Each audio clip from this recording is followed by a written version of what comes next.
26th? I'm ahead of time. Today is the 26th of October. It's a new day. Nobody has ever seen it. And so for me, it's a miracle to wake up and see a new day, thanking God for life and good health, thanking God for friends, work, and all that, But even in hard times, we don't like it, but we thank God even for hard times, because then it actually teaches us, how to persevere and even have faith in God. So that song, when you told me, I do not want to divulge. There's something you told me, but I don't want to divulge. Can I say? Can I say it? You may. Who our guest? Guess who our guest will be today on Entertainment Thursday? None other than Dr. Ipiana himself. Yes. So that song blesses my heart, and I cannot just wait to meet him. So, and I normally say, use your talent, because you do not know whom you're going to either encourage with your talent or, inspire. And so people like Dr. Ipiana, giving themselves to, sing and, praise God and all that, they just probably don't know how much or what they do to, in other people's hearts, if I may put it, because somebody might be going through something, but when they hear this kind of song, they're like, you know what, I thank God no matter what happens. So thank you once again. Always a pleasure to have you join us. My name is Marie Yambo, coming to you live from Broadcasting House here in Nairobi, where we have a lot lined up for you, including the fact that the Meru Governor Kawira Mwangaza was impeached yesterday, by the Meru MCAs. We'll be getting to know more about that. And Governor, that is Nairobi Governor Johnson Sakaja, has banned hawking, in the Nairobi CBD. I'll be bringing you details of that, including business and sports, in just a moment. But I also want to give a chance to the DJ himself to say something. Morning. Actually, being grateful, Maze, is something that inakonga so blessing. Every time you unakonga grateful, hizo ndo time God ufungwanga do sana. Tusikwenga wase wakulalamika kila siku, hata everything ime happen kwa life yako. Be grateful, be it good or bad. Just be grateful. Yeah, but it's very hard to be grateful when things are hard, yeah? Sometimes it's hard, but we just try and look at the positive side of life each and every time. Now, as Maria said, she'll be taking us through the news, and then after that we have a packed show. I can promise you that today's show is going to be amazing. So tell a friend to tell a friend to wake a neighbor up, because the show is getting on the road in a couple of minutes, and we'll have Dr. Ipiana, as Maria said, the one who's done that song, Nisemenini. We'll have a conversation on fitness, and we'll also be talking about the film industry and the Kenya International Film Festival, Kit Fest. So you definitely want to tune in for that. My name is Vivian Dagwa, and this is Good Morning Kenya Entertainment Thursday. Marie, if you may now take it away. Thank you so much, Vivian, and thank you back at home for making the time for us this morning.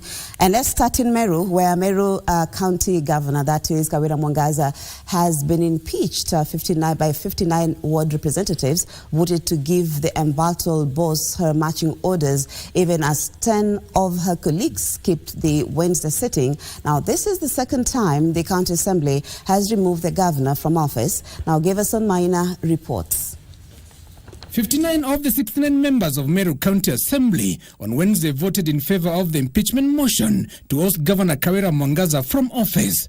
The governor has, despite a previous impeachment process and warnings from the Senate, persisted in discreditable acts. This becoming the second time the governor is ousted from office by the County Assembly in less than a year. I'm one of those who stand to say that Governor Kawira Mwangaza has to go. Thank you, Lord. Though lawyers Dunstan Omari and Elias Mutuma, Kawira told the MCAs that they lacked jurisdiction over the subject matter, as it was still active in the Nyeri Court of Appeal, expected to be determined this coming Friday. They are telling us that these are matters before the court, but the court has pronounced itself that the governor is in contempt of court, Mr. Speaker. Therefore, someone who is in contempt of justice cannot purport to come to this house looking for justice, Mr. Speaker. How are you expected to interrogate issues fairly and render a just determination when you've already formed your mind that we are here to impeach the government? It simply means that we have gone out of our oversight role and taken a stand when we are supposed to be a quasi-judicial body interrogating facts. Kawira's lawyers further argue that the report of the public participation was conducted in one ward out of the total 15, and the report was not availed to the governor as required by the law. That public participation was targeting a stranger, total stranger. And that is why the standing orders cannot allow me to sit there. I'm a stranger. The county assembly members accused the governor of gross misconduct, violation of the law, nepotism, and misappropriation of the county funds. Kawira, however, refuted all the charges. 1, gross violation of the constitution. 2, gross violation of various national and county laws. 3, gross abuse of office. And 4, gross misconduct. 6, the discreditable acts have exposed the office of the governor, the office of the deputy governor, and the assembly and its leadership and people of Meru County to national shame, scandal, embarrassment, ridicule, and disgrace. The same government has been appointing officers to non-existent vacancies. While playing down accusations of nepotism, Councillor Omari caused the star when he claimed that all Meru were related. If the Court of Appeal gives the green light to the motion, it will be forwarded to the Senate for consideration. Now, hundreds of locals facing eviction from the 900-acre piece of land belonging to the late politician, that is Gershon Kirima, have vowed to appeal the Monday decision kicking them out of the land. The locals claim the court failed to take into consideration the current reality in the land, saying most of them have sunk all their life savings to build their dream homes and have nowhere to go.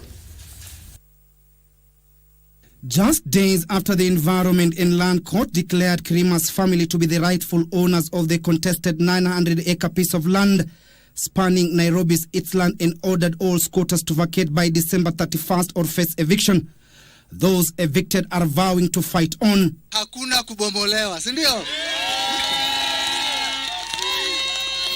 Led by Kasarani legislator Ronald Karauri, the residents now say they will appeal the ruling, saying the judge failed to consider reality in the land. Kwa hivyo nafurahi kuna notice of appeal. Tuendelee mpaka ifike Supreme Court, tusikie vile Supreme Court inasema, si ndio? The lawmaker was accompanied by area leaders questioned how individual came to own such a vast estate in the area, where the majority of people are landless. Huyu jamaa pale alitoa hii shamba in the first place, si ndio? Kwa sababu ikifika hapo ndio hizo maswali lazima zijibiwe pale hii shamba ilitoka. Na kwa nini mtu mmoja yuko na hiyo shamba yote na wengine wetu hatuma mahali pa kulala, si ndio? Karauni wondered where the owners of land were when people set up multi-million shillings apartments and homes in the area without raising any eyebrows. Tangu hii order itoke on Monday, kuna watu saizi wamelazwa Kenyatta juu ya shock. Watu sasa wamesutuka, wanashindwa waanzie wapi. Tuangalilie hapo kwa sababu kuna wamama hapa walikuwa wajawazito wakati walisikia hiyo habari, wengine wameabort. Mheshimiwa, this is a serious matter. Karauni, however, said they are willing to sit on a negotiating table so as to get an amicable solution on the matter. It will be distasteful, disheartful, ungodly kufungia watu, mnawafurusha usiku, hawana mahali pa kwenda. This even as they called on the government to intervene and ensure no one from the land or their houses demolished. Hii message lazima ifikie rais. Hapa mahaslas wake hakuna vile tunabomoa kitu hapa. Lazima kuwe na mazungumzo ili tuweze kupata title deed, ndio tusiwe na wasiwasi hata maisha ya baadaye. Moving on, the next National Police Service and Kenya Wildlife Service recruitment will exclusively be from the National Youth Service. Public Service Performance and Delivery Management Cabinet Secretary, that is Moses Kuria, says this will ensure graduates from NYS get an upper hand in the job market. Kuria further noted that the service will undergo a transformation to become a mandatory leadership college for young people aspiring to enter public service and the disciplined forces.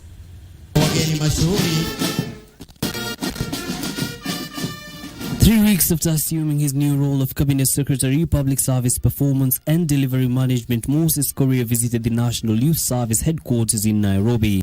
As part of the reception, the Cabinet Secretary was treated to a guard of honor.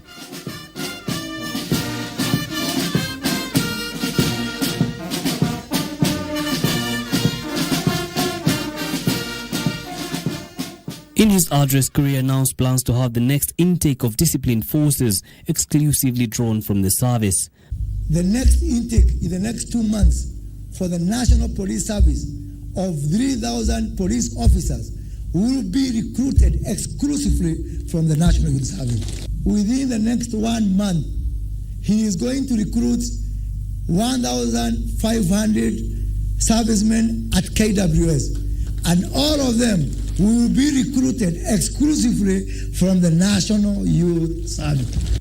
Korea further noted the idea of NYS becoming a leadership college for young people aspiring to enter public service, even as he emphasized that retirement age is 60. Kuna wengine akifika 58 saa hiyo ndio nakumbuka akona disability ya jicho moja ndio aongezewe muda. Hapana, nimewashika mtu akifikisha miaka 60 enda nyumbani, wacha kutafuta sababu zingine za kuja. NYS trainees and graduates termed the program as a game changer in their lives. At the airport, we made sure that the security was very tight. At the lands, no title deed went haywire.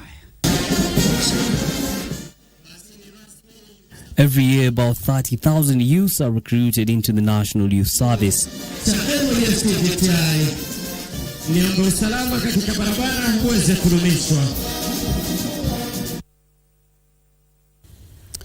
Thank you, Yusuf Farah, for that report. Now, the National Transport and Safety Authority, NTSA, has noted with concern the rising cases of fatalities caused by road accidents across the country. NTSA says 4,500 deaths were recorded in the year 2022, and the grim statistics have led to the drafting of a 5-year National Road Safety Action Plan. Now, Kenya seeks to achieve a minimum of 50% reduction in deaths and serious injuries on roads by 2030. The National Road Safety Action Plan, according to the National Transport and Safety Authority, Nairobi, Kiambu, Nakuru and Machakos counties are the leading counties with the most road fatalities in the year 2022. Nairobi County is leading at 11.8% with 474 fatal crashes. Kiambu County at 10.95% with 440 fatal crashes. Nakuru County at 8.11% with 326 fatal crashes, and Machakos County at 5.33% with 214 fatal crashes. Thika Road, Outer Ring Road, Waiyaki Way and Northern Bypass have been mentioned as the roads with the most fatalities in Nairobi. Principal Secretary, State Department for Transport, Mohammed Daga, however, notes that the National Road Safety Action Plan for the year 2023 will address challenges affecting road safety management. We are having over 4,000 lives that are lost in our roads every year. But that is not only that, because we have a score of those who are injured, some of them permanently, having permanent disabilities. We also have, widows that are created. We also have orphans that are created when some of these accidents take place. Some of them go beyond a family, affecting directly a household. The National Road Safety Action Plan 2023-2027 has 8 national priorities, namely coordination of delivery partnerships, funding, risk targeting, infrastructure, vehicle safety standards and compliance, enforcement target unsafe behavior, post-crash services, and road safety database monitoring. The public transportation system in Kenya is private-led. We are going to work hand in hand with the private sector, including, and very importantly, the county governments, which is also part of government through the county safety committees that we have in implementing this road safety action plan. As infrastructure develops in the country, which it is doing very well, road accidents should not go up. They should go down. And that really requires a concerted effort. The 5-year action plan is drafted based on the most recent comprehensive information data from police, vital registration, and global surveillance. To the scales of justice, where the Directorate of Criminal Investigations has been granted 6 days to hold the 3 officials of the Ayemi Malu Kenya Society to allow for the completion of investigations into the sale of Portland Cement Land in Mavoko. Now, the presiding magistrate, that is Gilbert Shikwe, declined to grant the request by the DCI for 30 days to hold the suspects. The trial court, which retired on Monday to deliberate on the ruling, has given DCI Amin and his team up to October 31st to comb their findings. It is hoped that the applicant has made sufficient progress in his investigations during this period that they have been in custody. In any event, he is granted a further 6 days to proceed as is, and thereafter arraign the respondents to court with at least a holding charge. The trial magistrate said the court has taken cognizance of what happened last week during demolitions that took place at Portland Cement in Mavoko. And it is very expensive, even for some of the council here to commute from Machakos to Nairobi when the matter can be conveniently dealt with in Machakos. The trio, Julius Mutua, Chairman, Pascal Kiseli, the Treasurer, and Alex Chalo, the Secretary, will now know what they'll be charged with on October 31st. Being a matter of public interest, the court will now decide on October 31st whether the matter will be heard in a court in Machakos County to enable the over 10,000 members follow the proceedings. And the Director of Public Prosecutions, Renson Mulele, has recalled a criminal file in which Kakamega Deputy Governor Ayub Savula and others are charged in 122 million case. Your Honor, I can confirm without hesitation that in fact the letter that is subject of the review, we submitted it from our law firm, so I'm aware of. The state prosecutor told the court when the matter came up for hearing that the DPP wants to review the file before any proceedings can take place. The case will be mentioned on November 30th to confirm the position that has been taken by the DPP. Elsewhere, a law student has been charged with masquerading as an advocate of the High Court. Possession of someone having been a law student, being a law student does not qualify you in any way in between before you are admitted as an advocate for you to appear. We cannot allow and continue to have such scenarios happening in the legal profession. We raise issue, and as not only as interested parties, but we are part and parcel as victims. The accused Ralph Edward Nzui denied all the 3 counts, among them forging a release agreement purportedly signed by Arwa and Changi advocates. Ruth Wamboi for Good Morning Kenya. Thank you, Ruth Wamboi. Ambassadorial nominees vetted on Wednesday by members of parliament have committed to entrenching trade relations and opening up more markets for Kenyans abroad. Now, the candidates defended their credentials, competence and suitability before the National Assembly Defense and Foreign Affairs Committee, urging the members of parliament to approve their nomination. Ambassadorial nominee for South Africa, Jane Wairimo, and ambassadorial nominee for Nigeria, Ambassador Isaac Kin Parashina, were the first to appear before the National Assembly Defense and Foreign Affairs Committee. The two pledged to entrench trade, security and diplomatic ties with the name of boosting the Kenyan economy. There are many ways through which you can do the promotion. You can have trade promotions, you can have business forums, you can have a trade week, you can have a tea week. Ambassador Parashina, who had a short stint as deputy head of Kenyan mission to Israel, said he would use his vast experience as a government diplomat to foster deeper ties between Kenya and Nigeria. This particular job, I believe, has really prepared me, ushered me into the role ahead, if confirmed.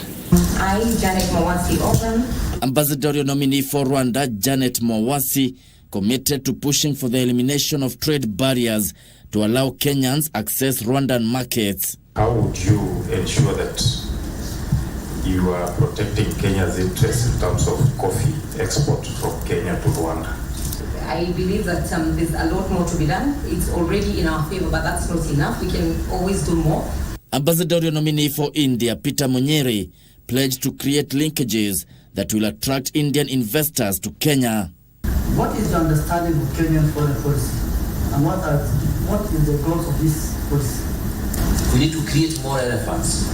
We need to create more attractiveness. We need to create more aggression around our diplomacy so that we are able to attract and resolve this imbalance. The National Assembly Defense and Foreign Relations Committee will on Thursday vet ambassadorial nominees to Botswana, Mozambique, Australia and Malaysia.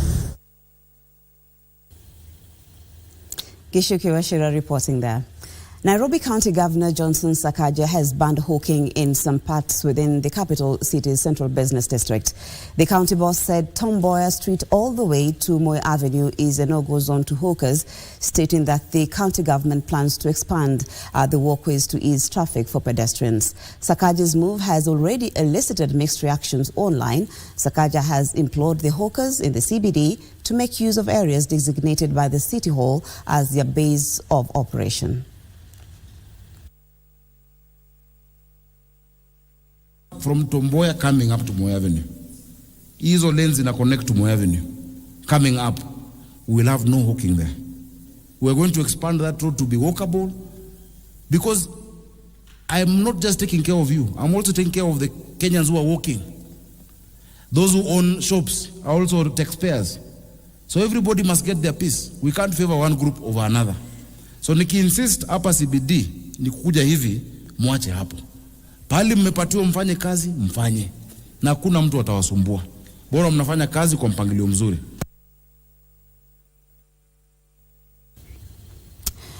President William Ruto has inspected Uhuru Gardens ahead of King Charles III and Queen Camilla's state visit next week. The King and Queen of England are expected to tour a new museum dedicated to Kenya's history and lay a wreath at the tomb of an unknown warrior at Uhuru Gardens, as well as visit the site of the declaration of Kenya's independence in 1963. During the visit, the royal couple is also scheduled to visit Mombasa County, where they will meet with local leaders and communities and witness some of the development projects supported by the United Kingdom. President Ruto acknowledged the forthcoming visit as an honor and significant in enhancing collaboration in various areas of shared interests.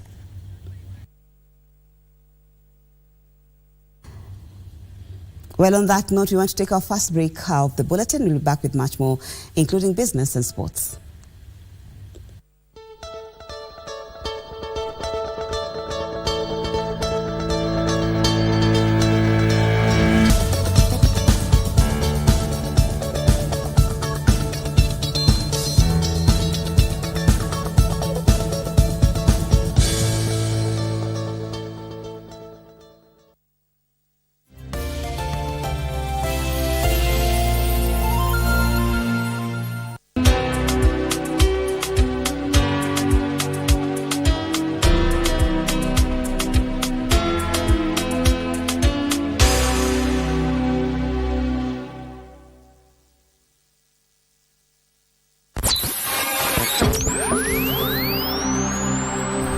Tunapowasha vifaa vyetu, tunapata fursa ya kutangamana na wasikilizaji wetu.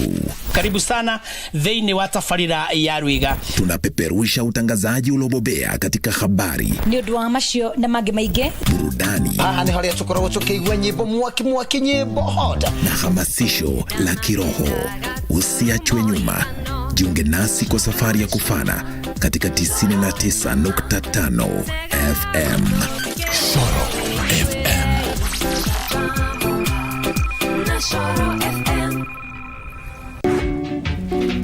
Sasa mimi mnaniuliza nini?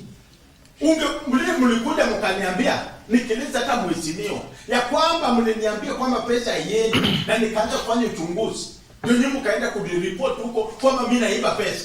Naweza kuwa nasema kuniambia tu niajiri bwana yako, nikakwambia hakuna nafasi, ndio nanileta hapa. Yahudu bila. Yaani msee tu msema kama wewe ameamuka asubuhi akuje hapa kusema urongo.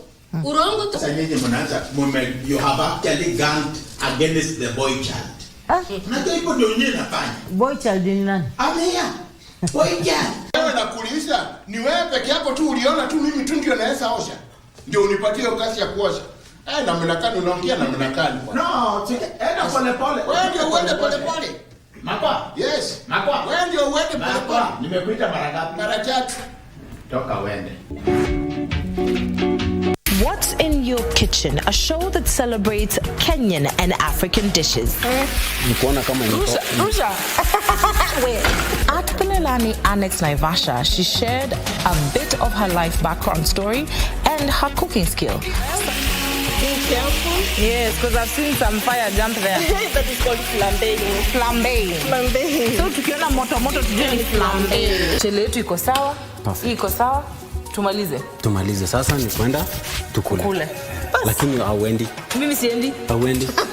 Hiyo tutaongea kwa meza kwanza. Sawa. Salivate this delicious meal on your screen while taking notes for the recipe. Every Sunday, only on KBC.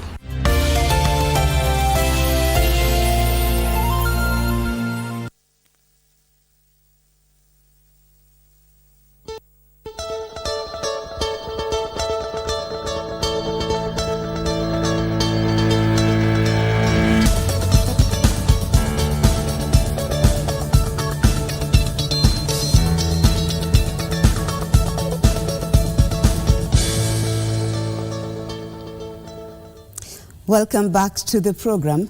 Now, Information, Communication and the Digital Economy Cabinet Secretary Eliud Owalo says county service boards should automate systems as a means of curbing corruption and enhancing efficiency. Owalo says the government has laid down an efficient infrastructure system geared towards complementing the technological shift that looks to eliminate repetitiveness, time-consuming tasks while streamlining the human workforce. Addressing ICT managers in public and private sectors, as well as county public service boards members who are attending a national consultative forum in Mombasa, the ICT Cabinet Secretary Eliud Owalo outlined the government's vision of integrating all systems of government, both at the county and national levels, with the e-platform to streamline efficiency in government.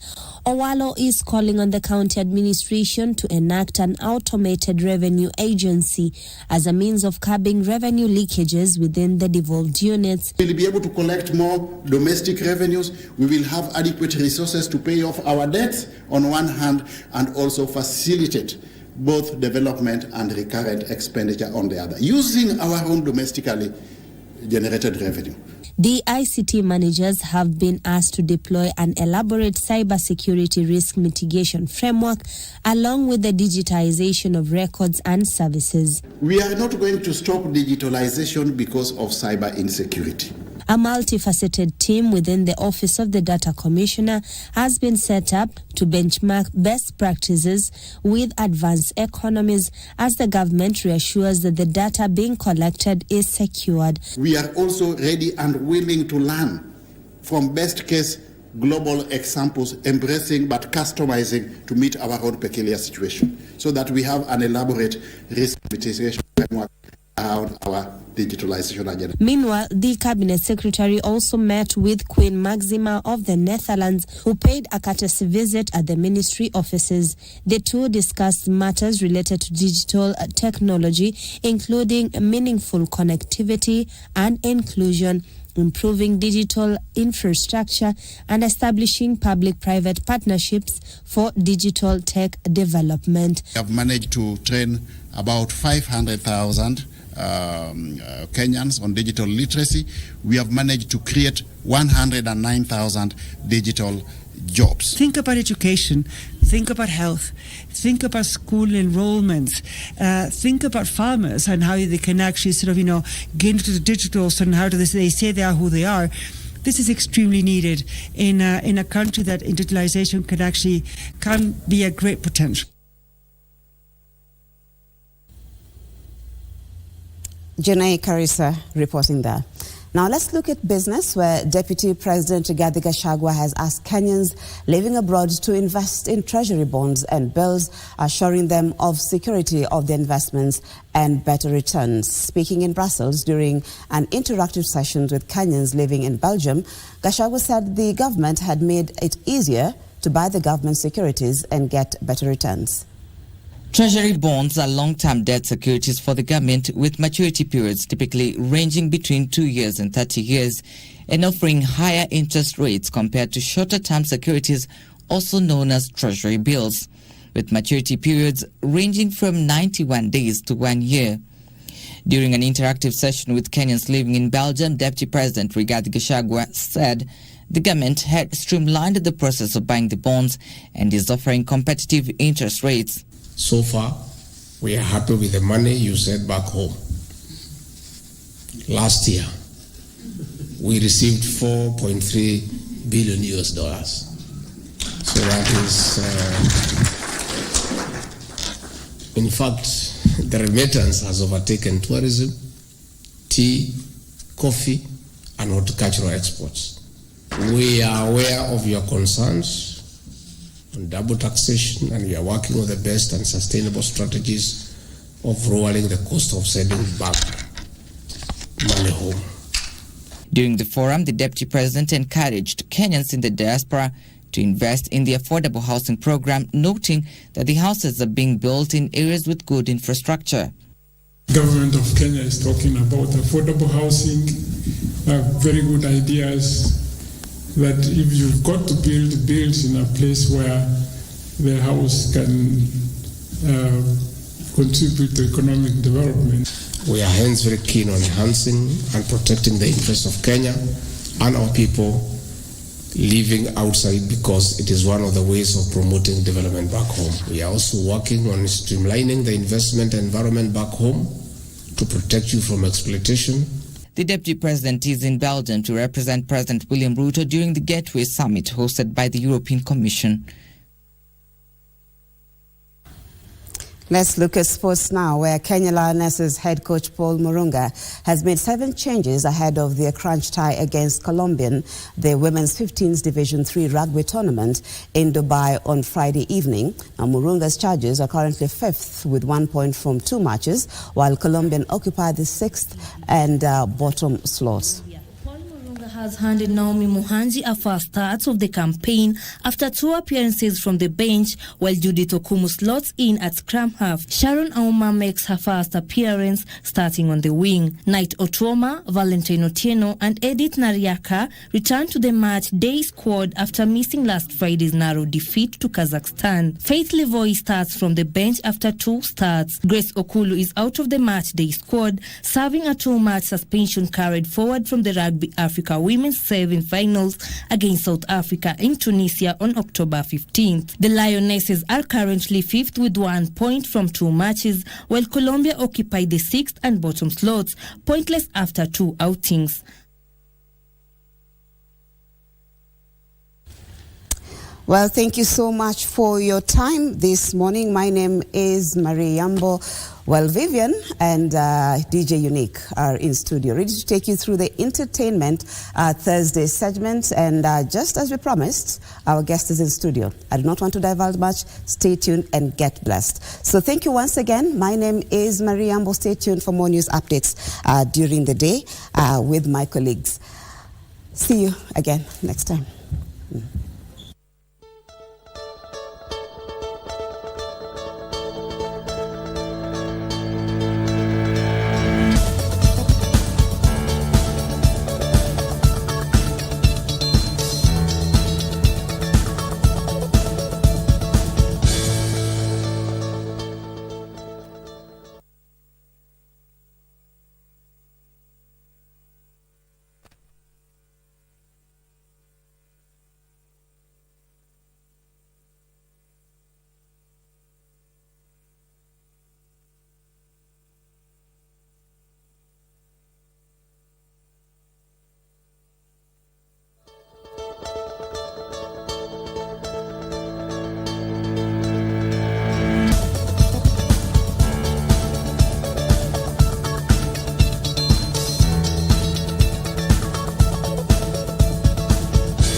Welcome back. This is Good Morning Kenya Entertainment Thursday. And as I had promised you while we were starting the show, I said that we were going to have a great artist all the way from Tanzania right here on the show this morning. And the artist is none other than the one, the only Dr. Ipiana, and he is here in studio with us, as you can see, in flesh and blood, and we are more than excited to have him in studio. By the way, Leo, I'm very excited for this interview because one of my favorite worship songs is Niseme Nini. Na uko hapa. Karibu sana. Asante sana. Thank you for having me at KBC. It's an honor kukweli, namshukuru sana Mungu. Yeah, ndoto zimetimia at last. Zimetimia Ulikuwa pia zangu zimetimia, nimepata kuhost. Na mimi zimetimia. Umekuja KBC. Nimekuja KBC. This is your first time in KBC. Actually my second time. Yeah. Karibu tena Dr. Ipiana. Mziki kwako ulianza kuanzia kitambo sana. You come from a musical family. Sure. Your parents sing. Sure. You have a song with your sister. Sure. Tell me about that. What is your earliest memory of music since you've grown up in a musical family? So my mom tells me kwamba when I was 2 years old, I used to sing a song inaitwa Jina lako Emmanueli Hosana. Ananiambia I had a very bad burn accident. Niliungua mwili mzima, alafu ilikuwa ni grave diagnosis. Kidaktari wanasema ni ambapo huwezi kupona, unapaswa tu kufa. Lakini after 1 month nilianza kurecover. How old were you then? 2 years. Oh, yeah, you are a baby. 2 years old. So after that, anasema nikiwa nimefanywa dressing ya vile vidonda, nilikuwa nalia sana, afu baadaye namwambia mom, can we sing Jina lako Emmanuel sana? So hivyo ndio inaweza kurekodiwa historia kipindi ambacho nilikuwa naweza kuimba. Lakini I've been in Sunday school, choir, these children choirs. I've been a university student, hizo campus choirs. So nilianza kugundua kwamba napaswa kumwimbia Mungu. I was singing, but now to sing to the Lord, there's a difference between singing and praising God. Yeah. So nilianza kugundua kwamba I have to be singing to the Lord 2001, when I was starting my Form 1 O level kule Tanzania. Kwa hiyo kwenye hiyo jana nilikuwa naweza kuimba mwenyewe nikiwa natembea kwenda shule. I was walking to my school, naimba, and I found myself worshiping God. And I was not like singing so that I become a great worshiper, just expressing my love and deep respect to God. So after that nikajikuta siku moja the Christian Union imeni-invite, nikaimba, and the presence of God was there. Nikashangaa what is happening, people are falling. While still in high school? That was O level, my Form 4. Okay. Back home we have O level and high advanced level. Yeah. So nikaja campus kufanya medicine. I'm a medical doctor by profession. Nikaendelea ile routine.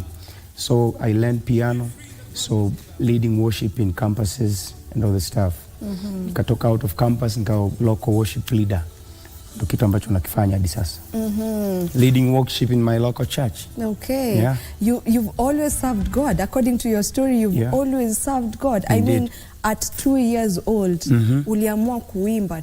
Yani, when I just look at or listen to that life story, it's clear that you've been serving God all your life. By so it's grace, possible to serve God all your life? Yeah, because indeed. some people say it comes with some challenges. As zingine unaamua, wacha nimwache Mungu kidogo, ni enjoy ya dunia kwanza, alafu tutarudi baadaye. We'll check back on that. Yeah, sure. So it's possible to just be. It's very possible to serve God kuanzia uko mtoto na ukacommit maisha yako mbele za Mungu, kwa sababu you see, when you are born again, Yesu aingi kwako akiwa mdogo. Anakuwa still the same Jesus ambaye hata mtu mkubwa convert kwa Christian, yoyo Yesu ameingia kwa mtu mkubwa ndio ataingia kwa mtu mdogo. So Jesus the same kwa mtoto na kwa mkubwa. So anaweza kukutumia ukiwa kwenye at every age. Yeah, kwa ajili ya does not utukufu wake. matter. No. not at all. Okay, you mentioned that you are a medical doctor by profession. Yes. Like you went to school for, I believe, around 5 years to study medicine. Yes, God is gracious.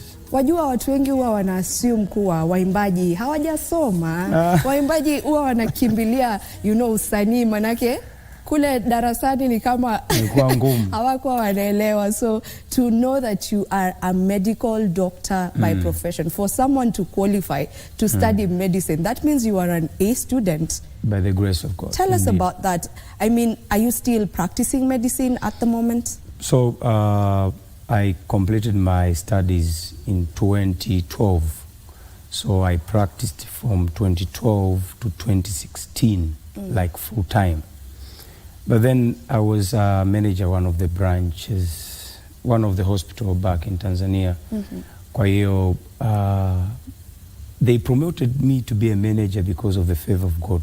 Wagonjwa walikuwa wanakuja sana kwangu, wakasema, hey, you must have your own branch so that you accommodate these patients. Lakini at that particular branch, the branch ilikuwa na expand vizuri, but nikiingia uko ndani, most of the time nina learn a lot about worship. So as a manager nikasema sasa hapa, so nikawa nachukua work as a part time but full time worship in my office.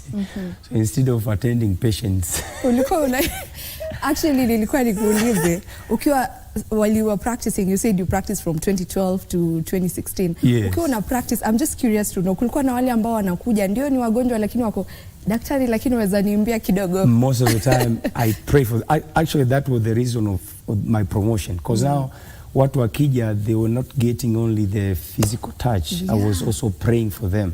I wasn't a specialist by then, but hata watu ambao wana magonjwa ambao they were to be attended by specialists, walikuwa wanakuja kwangu. So naenda reception naambia, hey, why are you sending patients to me? Wakati doctors wengine wapo, wanasema doctor wametaka wenyewe. So the grace of God was carrying me super. So nilikuwa naombea. I was praying for them. Na nina advice spiritually. Now the reason why I studied medicine, and the reason why Mungu alinipeleka kufanya medicine, it's because a preacher can pray for a cancer na cancer ikatoka, lakini hajui the magnitude ya kitu kilichotoka. Lakini mimi ambaye nimesoma medicine najua how hard it is. So nikiimba nikimwombea mtu akapona, ninaweza kumshukuru Mungu sana. Nikasema, Baba ninakushukuru kwa sababu ninajua science behind. And actually now that you've mentioned that, a question has come to my mind. Wajua science na mambo ya Mungu saa zingine huwa haipatani. Manake wengine watasema there are no miracles. I mean, a doctor needs to check on you, treat you, give you medication for you to heal. But you've done your science. Na pia unaamini kuwa kuna miracles. Sure.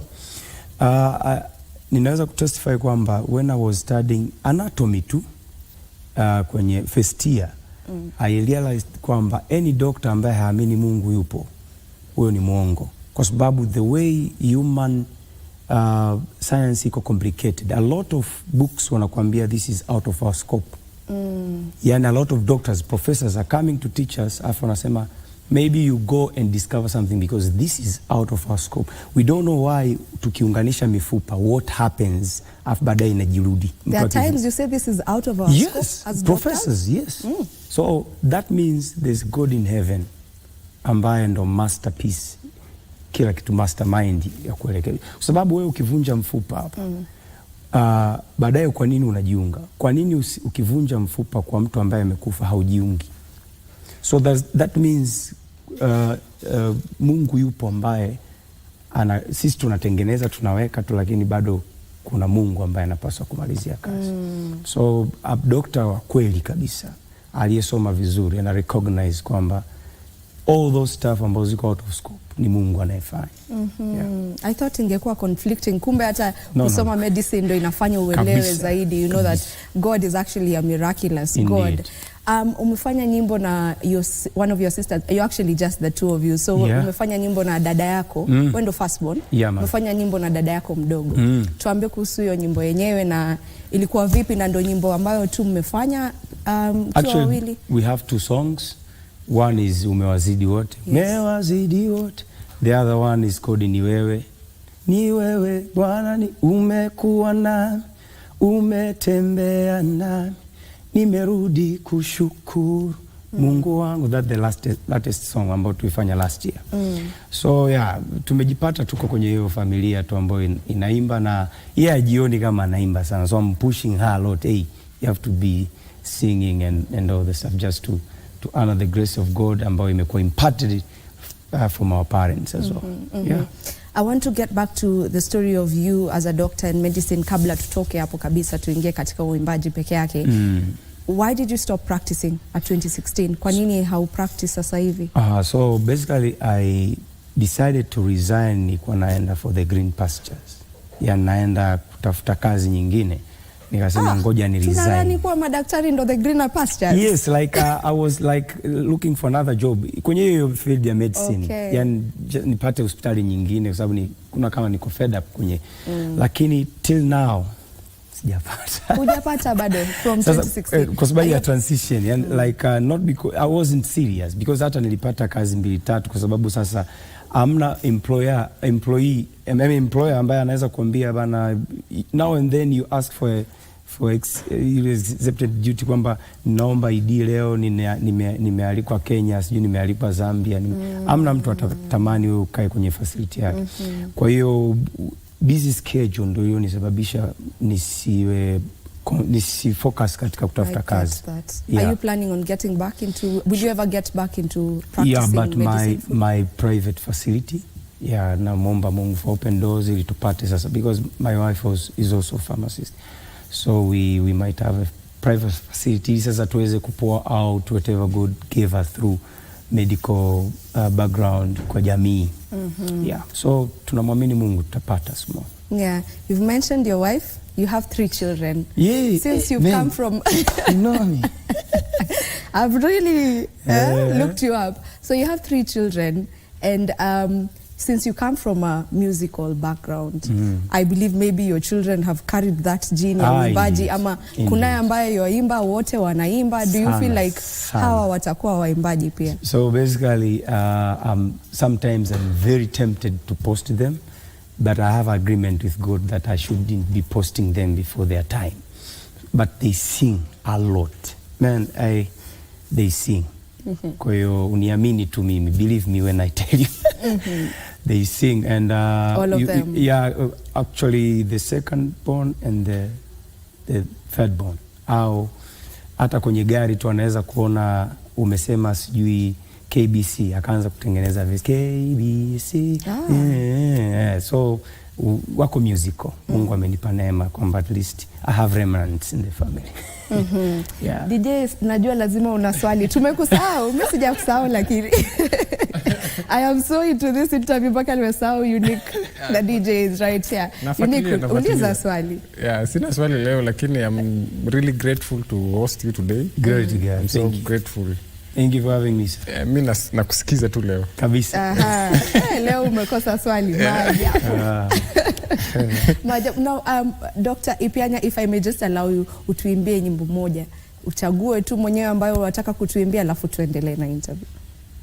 Umekuwa nami, umetembea nami, nimerudi kushukuru Mungu wangu.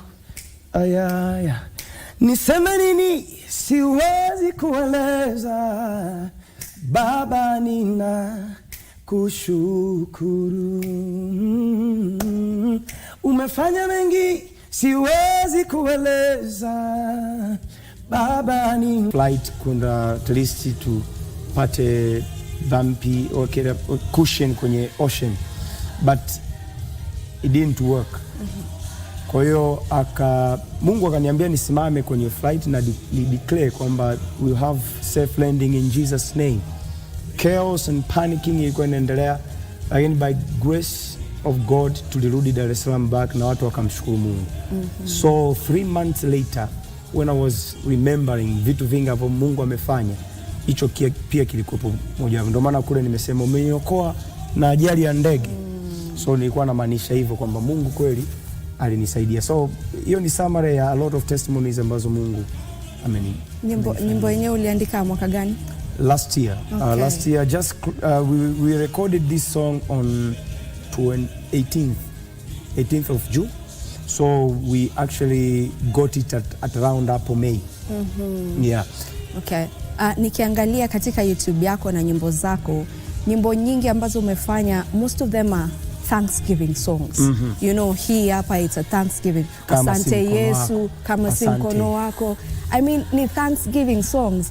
Is there a particular reason why you tend to just sing? Unaandika sana nyimbo ambazo ni za kumshukuru Mwenyezi Mungu. Is it intentional? Sometimes it's not, lakini nikiangalia, nikitrack historia yangu najiona kwamba I think I'm called for that particular. Yeah, nilikuwa na feel a bit challenged. Kwa nini saa zote nina Thanksgiving songs? Mungu akanipeleka kwenye one of the book ya Old Testament. Nikaona David blessed men who were supposed only to thank God kwenye sanctuary. So wanalipwa mshahara for them to thank God. Yani you have to be here 24 hours thanking God. So nikajiona kwamba kumbe I'm not the only one. Let me keep on doing whatever I'm doing. Yeah. I have other songs ambazo mtazisikia hivi karibuni, but I think I'm very configured to thank God. To thanking God. And sometimes it's really ni vigumu saa zingine kumshukuru Mwenyezi Mungu. Mainly saa zile uko katika trial times, saa zile uko kwa wakati mgumu sana. So nataka umuongeleshe mtu ambaye pengine yuko nyumbani ama yatuangalia kutoka palipopote pale sasa hivi, ambaye ana go through a very tough time, anashindwa. Sasa mnasema tumshukuru. Mimi nimekuwa katika wakati mgumu for a long season. What do you tell that person? So when you read the Bible kwenye book of Acts, can't remember which chapter, but inaweza kuwa 16 hapo. Unaona Paul and Silas walikuwa wamepigwa, badly beaten, alafu wakatupwa gerezani. At midnight hour, they started to praise God and give thanks and prayers. Na unaona kwamba God appeared in that situation. Kwenye ile situation, hata kama mi man of God, nimeenda kupreach gospel na God hajaniokoa kutoka kwenye hizo fimbo, ninge complain. Lakini watu hawajaenda mbele za Mungu kumwambia chochote, God help us, ututoe kwenye prison. No. They're just saying, umefanya hili, umefanya hili wakati nimetoka kupigwa. Baba ninakushukuru. Yani there's no any reason ya kumshukuru Mungu in prison. Lakini maturity ya Christianity, maturity ya kumpenda Mungu ni pale ambapo unampenda Mungu without a reason. Kwamba you see, worship is not for us. Worship is not for God, it's for us. You create atmosphere where God can visit you. Ndio worship. You draw attention ya Mungu kwamba regardless of the situation around me, mimi napaswa kumsifu Mungu kwa sababu nimeumbwa kumwabudu Mungu. God will meant to be a God. Sisi tuwepo tusiwepo. So usiseme kwamba nisipomshukuru Mungu basi Mungu atakosa pumzi, atakosa kupumua. No, Mungu ataendelea kupumua tu. Ila for us to experience the visitation of God in our lives, inabidi to create atmosphere thanksgiving. The Bible says in Zephaniah 3:17, God is a man of war, yuko in our midst, is happy, is singing with us. Kumbuka huyu ni shujaa wa vita, lakini anaimba kwa furaha, anatufurahia. Kwa kama Mungu anakufurahia, manake you have to create atmosphere of joy so that you draw the attention of God hata kama unapitia majaribu. And the Bible says, namalizia, thanksgiving brings multiplication. Thanksgiving brings restoration. So unavomshukuru Mungu, unatengeneza atmosphere ya Mungu kukupa msaada kwa jambo unalolipitia. Tukimalizia na interview hii, kuna nyimbo ambayo umeimba yasema hata hili litapita. Were you in that season of your life where you were going through things? Ndio kwa maana ukaimba hiyo nyimbo? Kabisa. So I had armed robbers walikuja nyumbani kwangu wakanipiga sana na this eye ikapoteza kabisa kuona, this one. Kwa hiyo considering that I'm a doctor, naogopa sana kitu chochote kitakacho involve nerves. Kwa nikaona kabisa siwezi kuona. Nikaenda hiyo Muhimbili, sehemu ambapo nilikuwa trained.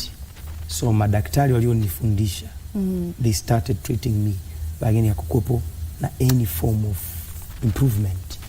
Lakini one night I think nililia sana mbele za Mungu, nikamwambia God, ninajua huko mbinguni una spare za macho, please give me one eye. So in the morning, yes, from nowhere, I couldn't see, but in the morning I had a crystal clear vision. Wow. Nikasema Mungu, limepita. Sasa kipindi hicho nikawa na resign from that job.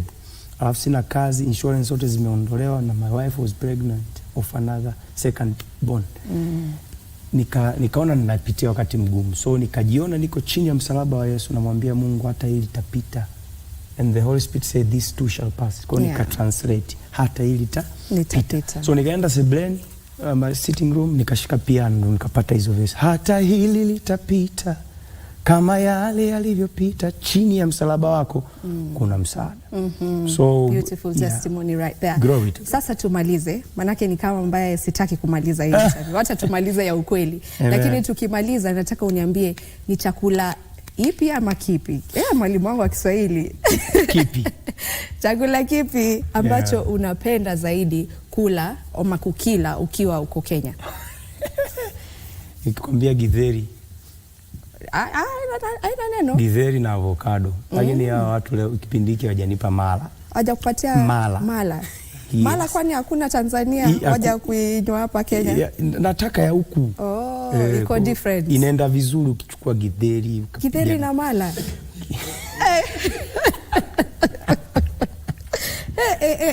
Lakini napenda sana ugali ya huku, yani ugali yenu ile na a lot of veggies, zisukuma. Yeah, that is very nice. Nikipata na beef stew yenu, mnapika fresh sana ile beef stew. Amen. Nikija Tanzania, chakula kipi ambacho utani advise nionje ya kwanza kabisa? Kwanza ule nani pilau yetu. Pilau au wali wa nazi. Nyie mnaita mchele. Mchele ni uncooked rice. Ambia kina unique. Sisi ambao tumetoka Coast Region tunaita wali. Sawa, sasa sasa unanielewa Mombasa. Ule wali wa nazi ule. Nitakushauri ule. Sasa mimi nakushauri pia ukiamka asubuhi unapasha ule wali, unaweka na beans, afu unakunywa na chai. That one is perfect. All right. Thank you so much for coming to the show. I really enjoyed this interview, and I hope that those who are watching us back at home have gotten to receive a blessing from this interview. Na nataka tumalize na ngoma ya hata hili litapita. Kama unayo, tumalize Ipianya akienda. Asante sana. Siniwaalike watu kesho. Yes. Sorry about that. Yani nimeingia mpaka nimesahau there's a show tomorrow. Please, waambie tukienda kesho 6 p.m. tutakuwa na worship experience kubwa sana. Free entry hapo Sitam Valley Road. Tumekuja pamoja na my team from Tanzania. We'll be having a wonderful gathering ya kumwabudu na kumsifu Mungu. Nyimbo zote hizi tutazimba live na Mungu atatuhudumia kwa namna tofauti. The worship experience into a grand praise. God bless. All right, it's a free concert, so make sure you go and just praise the Lord. Tumalize na hiyo nyimbo. Amina.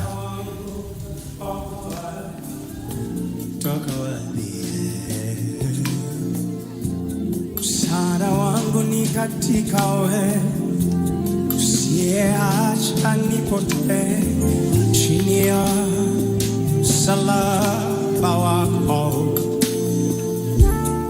Worship us to me and say, nitayainua macho yangu nitazame milima, msaada wangu utatoka wapi? Msaada wangu ni katika wewe, usiacha nipotee chini ya msalaba wako. Nitayainua macho yangu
najisitiri bali na shida za maisha, nifunike na pendo lako chini ya msalaba wako.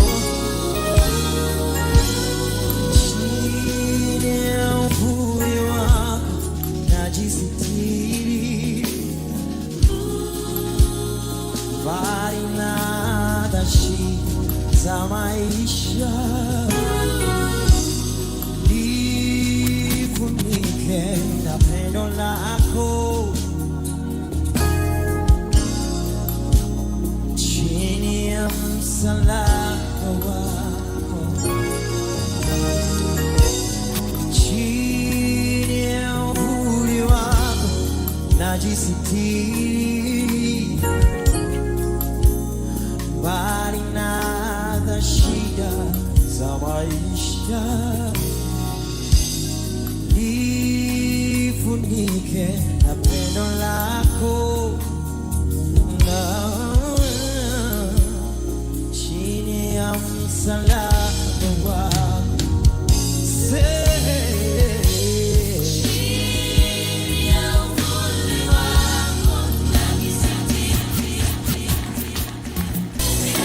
Nimekutafuta kanisani, tena magizani, kadhiani, hapo Katoloni, hadharani, kijana wa Mongeli, nimekata ndimi, machozi yanamwagika, ni ya moto, uchungu unanimaliza, moyoni nawaka moto, majina nimebandikwa, kijana msoto, imani inanikumbusha mimi wako mtoto. Unitembelee, kisi yangu ni tofauti.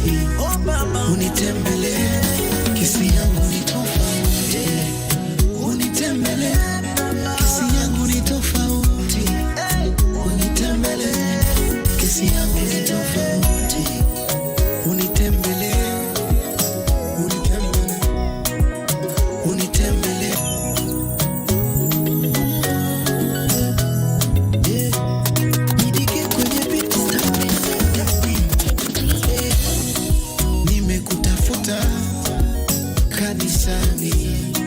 tena magizani, kadhiani, hapo Katoloni, hadharani, kijana wa Mongeli, nimekata ndimi, machozi yanamwagika, ni ya moto, uchungu unanimaliza, moyoni nawaka moto, majina nimebandikwa, kijana msoto, imani inanikumbusha mimi wako mtoto.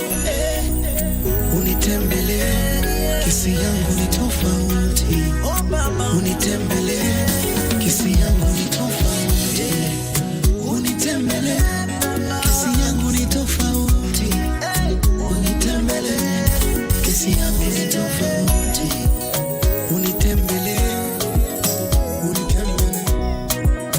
Unitembelee,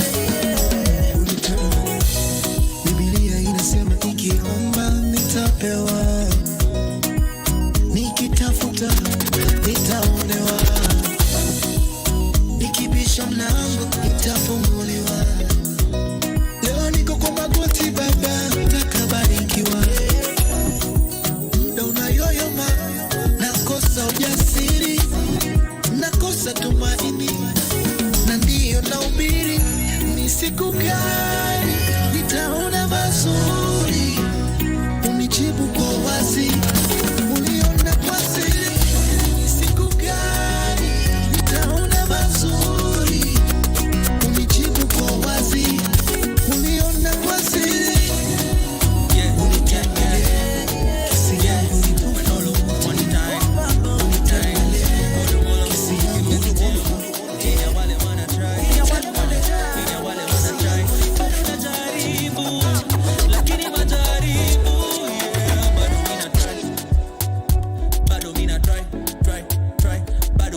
kudu ndio nadu.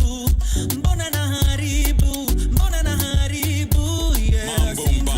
Neno lako ukipanda shetani anakuja na magugu wanapanda pia. Sijui nini hunishika sometimes mimi nakulenga. It's like I don't even really care. How am I supposed to be like Jesus when I leave the church, roll it up, smoke it up with my peers? Ndio maana hawaombi, Biblia hawasomi. Ndio yule anasema ameokoka, pia anataka tukuchana na umoka. Bado nina try. When I bless you for your time school, bado nina try. Bado nina try.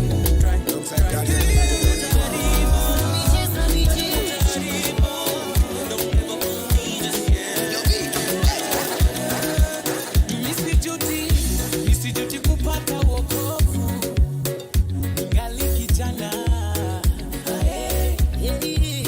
Nimepata amani iliyo ya kweli, amani ambayo sikupata kwingine. Mungu nayejivunia si Mungu niliyesikia, ni Mungu ambaye nimeona akitenda. Kwake napata raha, kila kitu nafanyiwa, sio ni hasara, Mungu ananipenda. Napata raha, kila kitu nafanyiwa, sio ni hasara, Mungu ananipenda.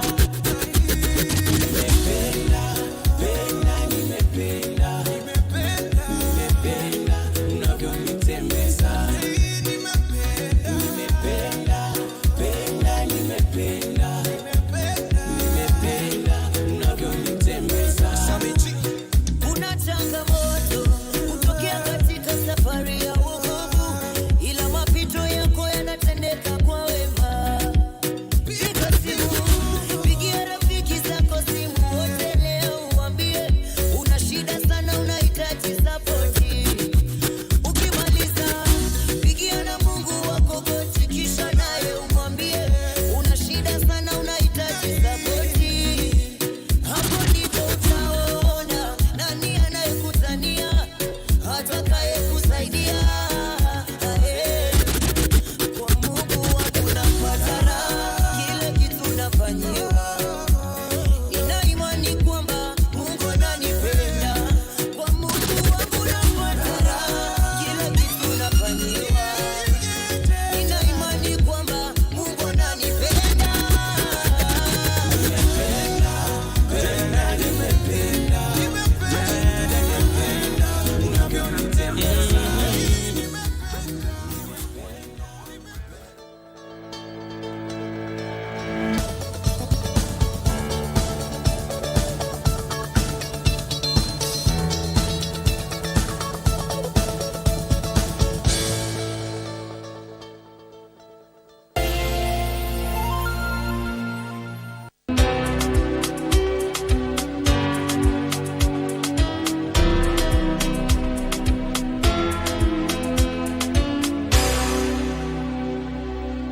Uwezo wowote ule uko nao, basi wameabikum min ni'mat fa min Allah. Chochote unacho katika neema ni kutoka kwa Allah. Ile neema Mwenyezi Mungu aliyokupatia ndugu yangu, itumie kutangaza tauhidi. Katika Qur'ani, katika suratul Fajr, Allah subhanahu wa ta'ala anasema kuwa wakati mja anajaliwa neema ya kuwa na mali, basi mja yule huwa mwenye kujifakhirisha sana na kusema kuwa Allah subhanahu wa ta'ala amemneemesha.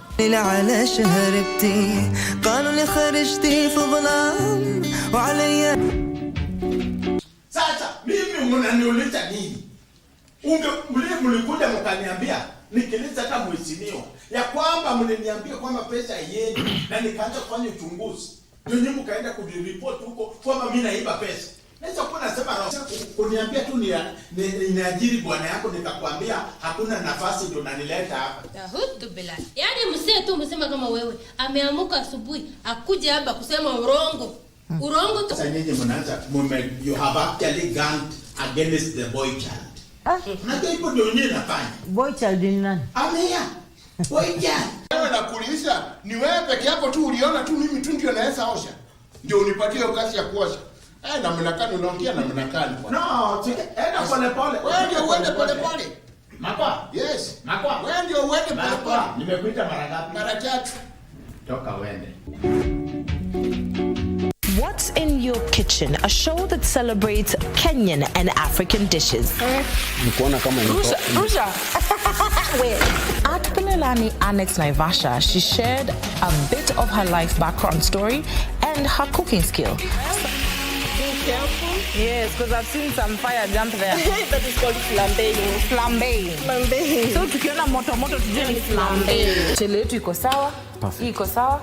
Tumalize. Sasa ni kwenda tukule. Kule. Lakini hauendi. Mimi siendi. Hauendi. Hiyo tutaongea kwa meza kwanza. Sawa. Salivate this delicious meal on your screen while taking notes for the recipe. Every Sunday, only on KBC.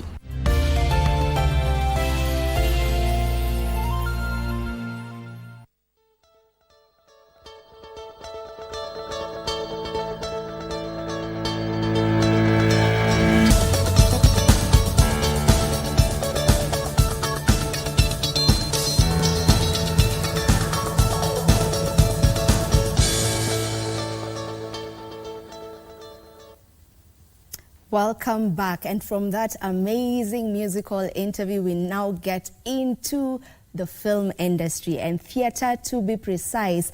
And the whole thing that we'll be talking about today is about KITFest. That is the Kenya International Theatre Festival. Do you know anything about it?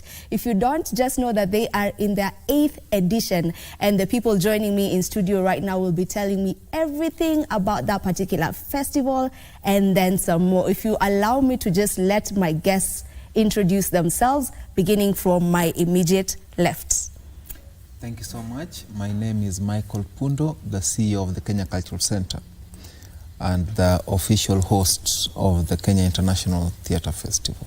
Welcome to the program. Next. Hello everyone, my name is Wakio Mzenge. I'm a voice, stage, screen actor, and I'm currently the ambassador for KITFest 2023. So excited to be here. My name is Martin Kigondo. I direct, I write, and in this particular sitting, I am one of the participants. We'll be doing the opening show, which is John Seabee's Meetings, which is opening up the KITFest of this year. Wakio, you've just mentioned that you are the brand ambassador. What does that mean? Well, it means you're the person who makes noise about KITFest. You're the person who flies the flag for KITFest. You're the person who makes sure that there is visibility around KITFest, and also just basically making people understand that KITFest is here and what KITFest is doing, and then inviting people to do collaborations with us as well. Yeah. Mike, as the CEO of Kenya Cultural Center, and you've mentioned that you will be the host. I mean, who else aside from Kenya Cultural Center when we're talking about theater? Just tell us about what that means for the theater industry, and just generally you as the host, what should we expect from you? Thank you so much. Yeah, we are the host of the Kenya International Theatre Festival, and I think that responsibility has been bestowed on us for as long as KITFest has been there. But as the host, again, as you rightly say, nobody else would. Given that we are the only public theatre space within the city, owned by government, that is, and also the space that is charged with the responsibility of developing theatrical talent.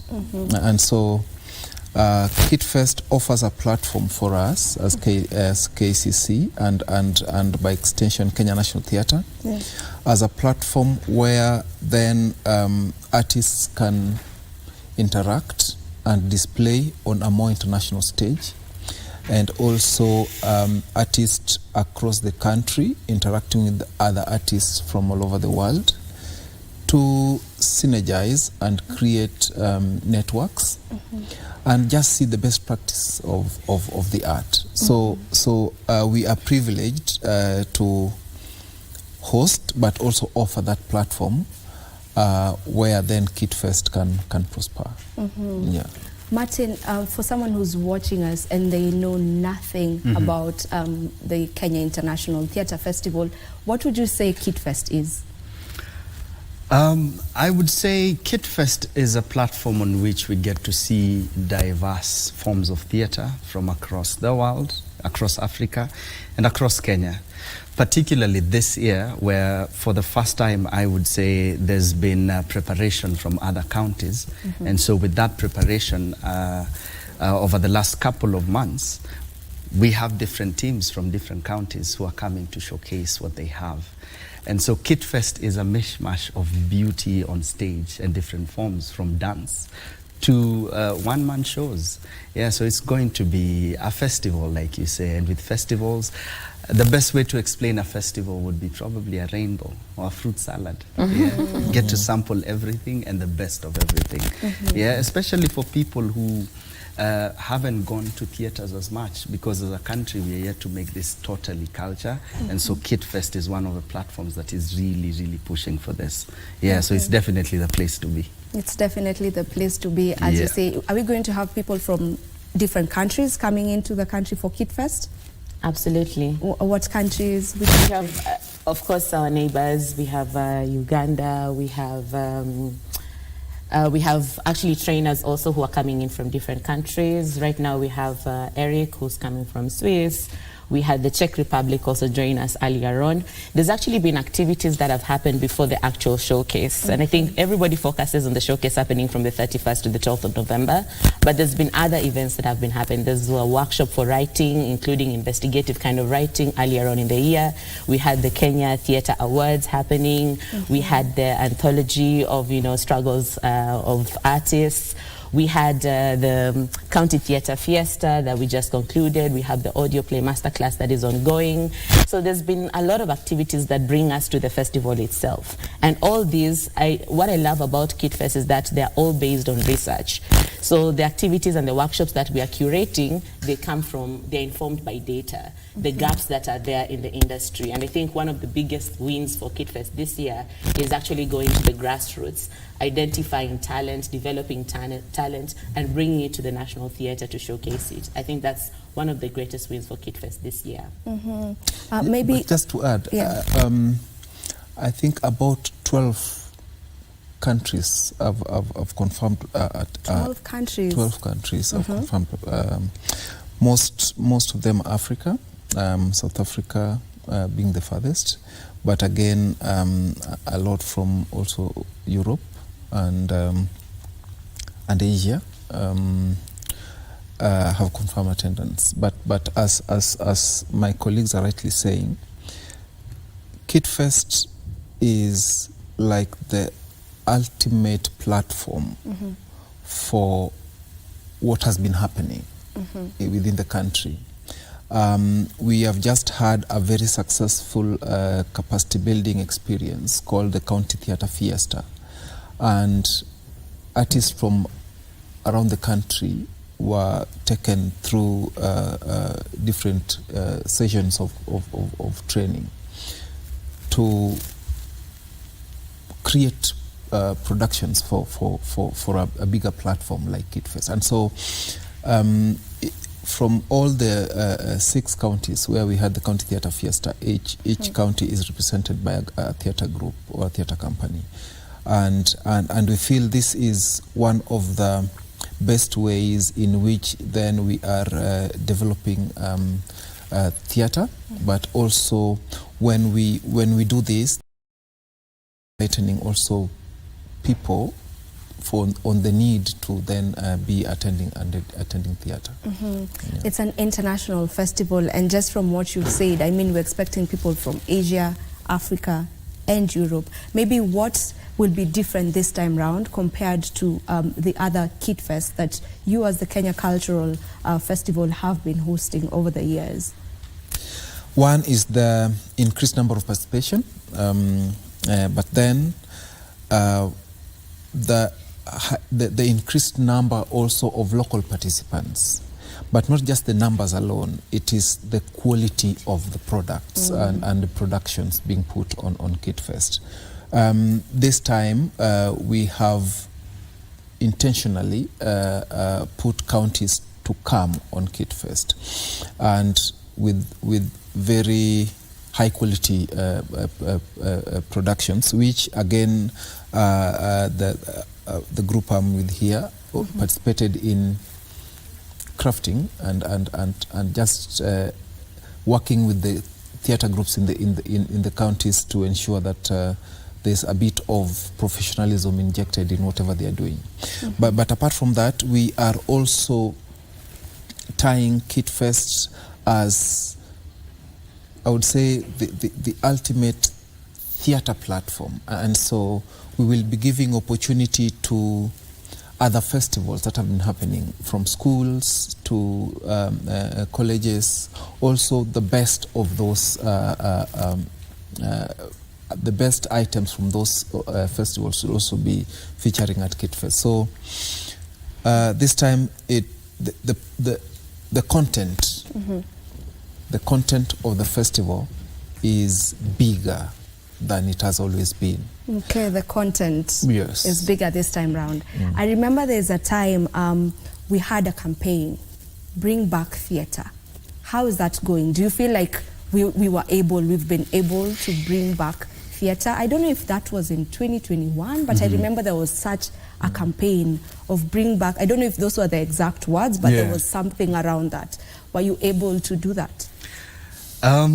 What I can confirm is theatre has always been there. Yeah. So even when the campaign was there, it was more or less to have more eyes look this way.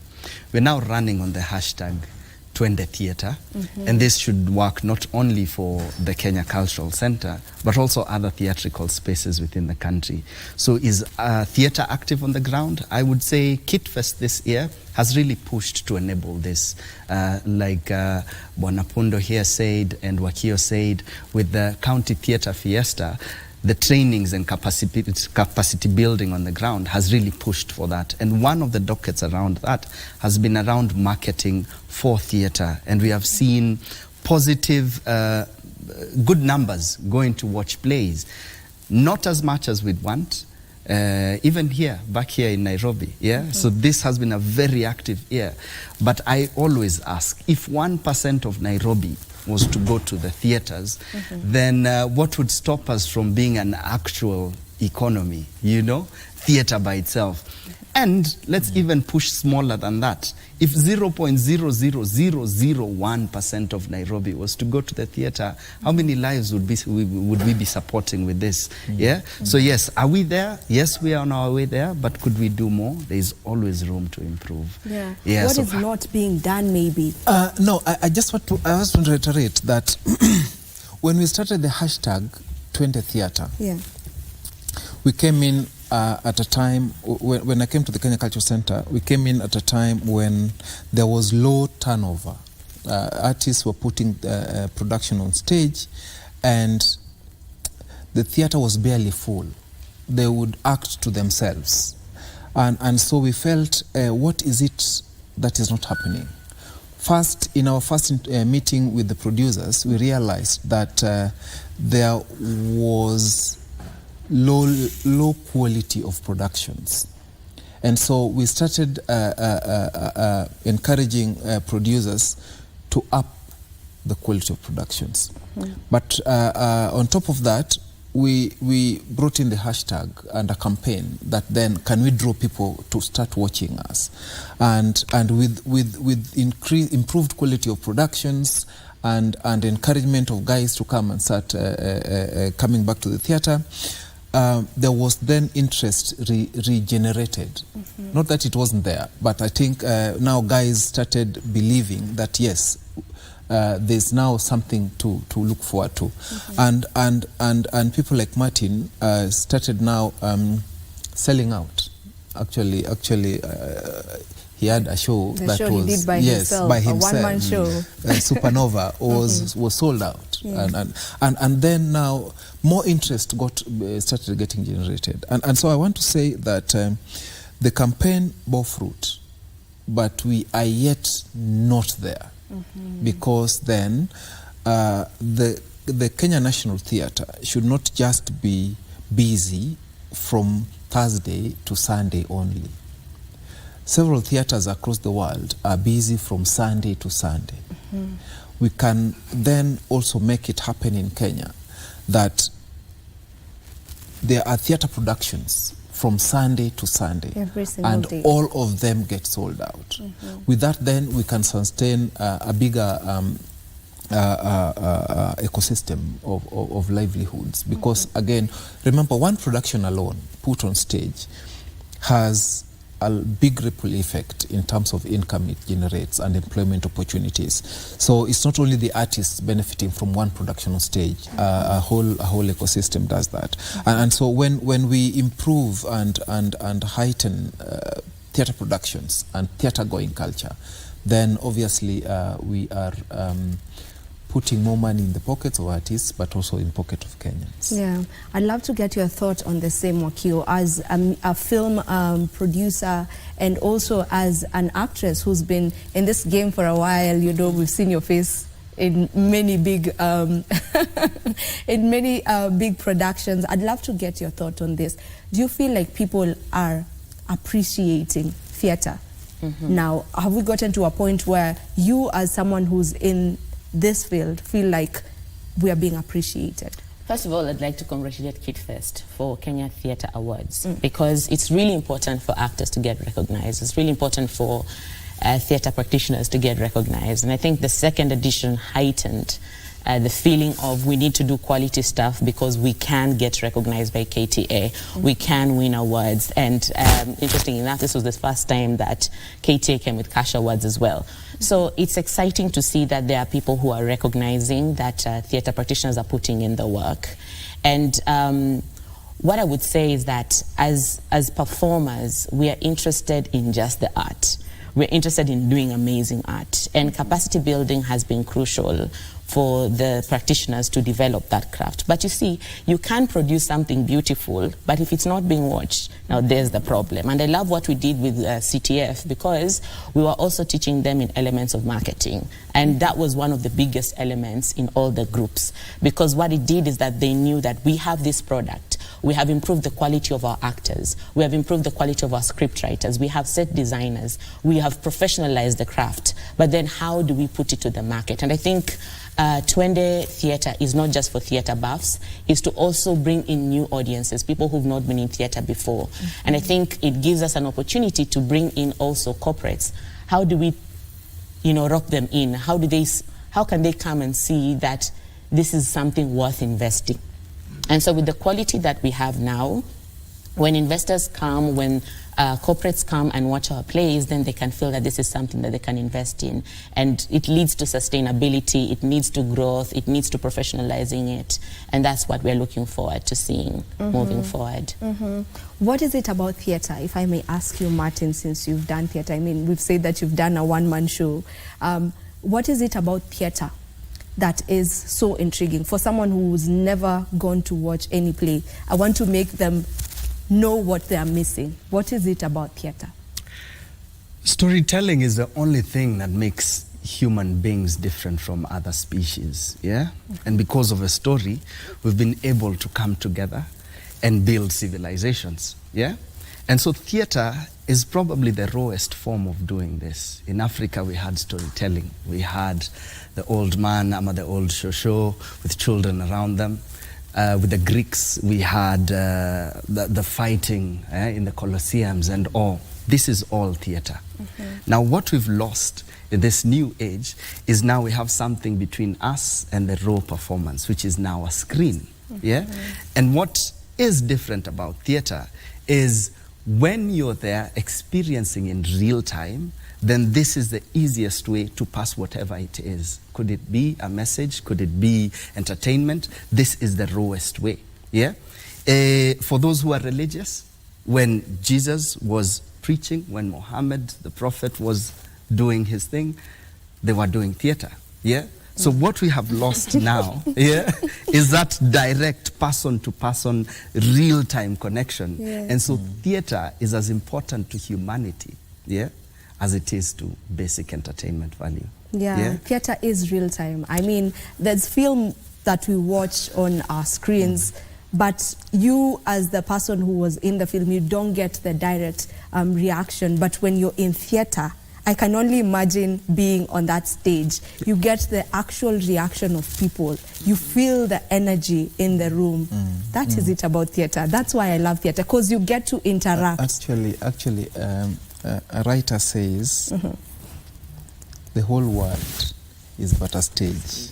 And each one of us enter, play our part, and exit. It's part of a whole script. Now, pick the whole world and put it into a smaller space. Now the stage. And you realize that when you sit and watch something on stage, you are actually seeing life. Now, it is life which is directed to something, not as guys are in a market and everything is happening. So now the beauty of theatre is you are focused on something which the playwright wants you to see, but it is a replication of life. So when you sit in an auditorium watching an item on stage, you will first, the beauty of it is you will see yourself on stage. You will see your life on stage, and you will see your circumstances and surrounding on stage. And the guy on stage is telling us who, what, and everything we are in a way that causes laughter. So he might be addressing our ills, but we are laughing about it.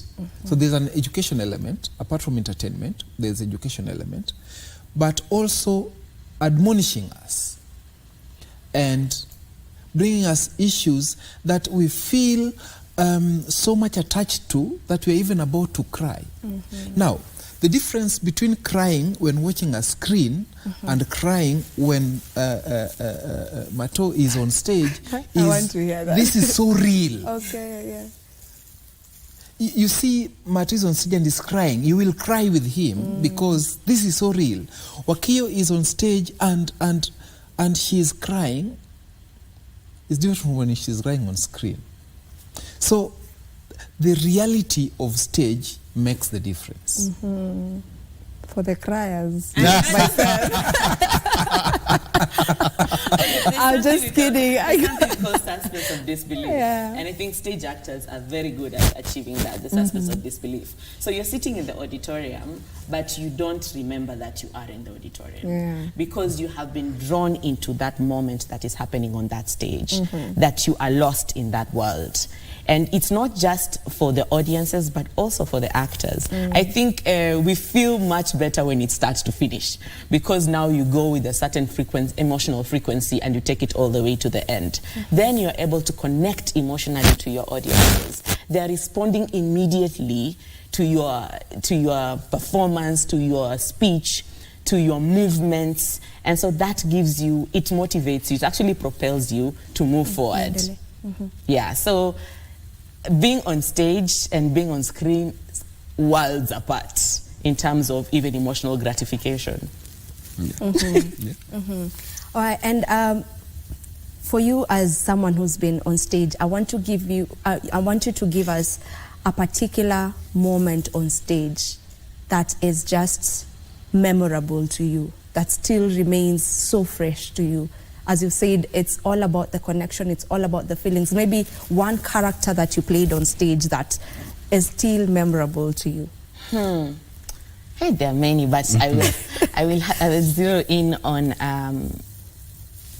a show called Breathe by Back to Basics, where I was playing this woman who was in Kakuma refugee camp, and she was recounting her experiences from Congo to Kakuma and how she walked all the way and her experiences. She had one child actually thrown into a pot of boiling water. The chief there wanted to have him as a snack. And I remember this particular performance because I was seated in a corner the whole time and I did not move throughout that whole performance. But the emotional connection with the audience is what I will never forget, because the whole time I was doing this storytelling, the whole auditorium was absolutely quiet. I did not have to project at all. And I had only one movement, which was at the end of my monologue, to pick up a bottle of Fanta and take a sip. And I think that made me realize that performance is not just about our actions. It's not just about our movements on stage. It's not just about that blocking. It's about your connection with the audience emotionally. And you can achieve that with just the power of your voice. So it made me realize that there's more to performance than the movements. There's more to performance than even our words, because there are moments and bouts of silence that were really crucial to communicate something to the audience. And I think that was one of my memorable performances. Martin, one of your memorable performances? That's like asking who's your favorite child. I know, right? Just pick one. We won't judge. We won't judge. We recently had Mashujaa Day. And so one man that I had the privilege of playing is definitely a Shujaa, not only for myself, but I feel for the country as well. In 2019, I played Bildad Kagea.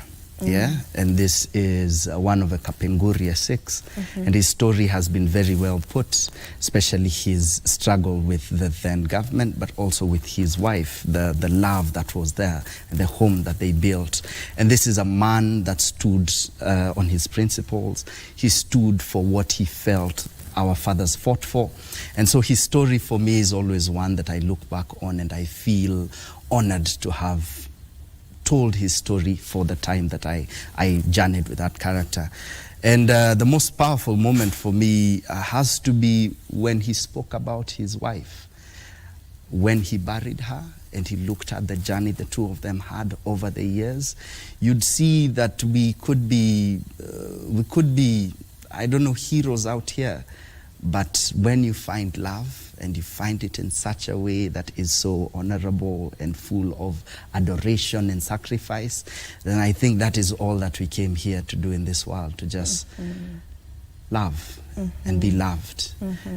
So that for me has to be a moment. I played Geshamba in Ngugi wa Thiong'o's I Will Marry When I Want, Yeah, and he watched closes, that. oh you did? Yeah, I was Thank there. you. And he closes with a powerful call for, it is time to wake up, to rise and go forth as Kenyans. And I feel Mwalimu John Sibi Okumu's words and Ngugi wa Thiong'o's words have put together moments that I will always come back to, and I feel we as Kenyans need to read more of, but for this particular sitting, need to go to the theaters and watch more and more. Hashtag Twende Theater. All right, and on that note, that is hashtag Twende Theater. We take a very short break, but when you come back, we'll get to know more about Kid Fest. When is it happening? Where is it happening? And at what time? And are there charges? We'll get to find out.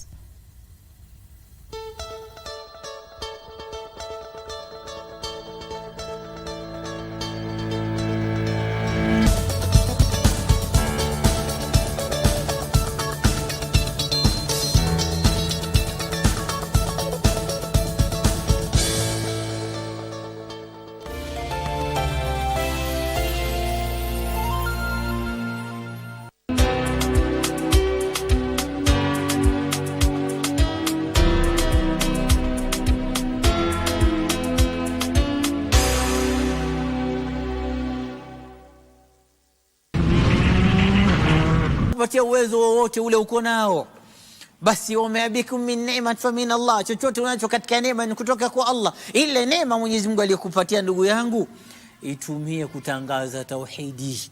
Katika Qur'ani, katika suratul Fajr, Allah subhanahu wa ta'ala anasema kuwa wakati mja anajaliwa neema ya kuwa na mali, basi mja yule huwa mwenye kujifakhirisha sana na kusema kuwa Allah subhanahu wa ta'ala amemneemesha.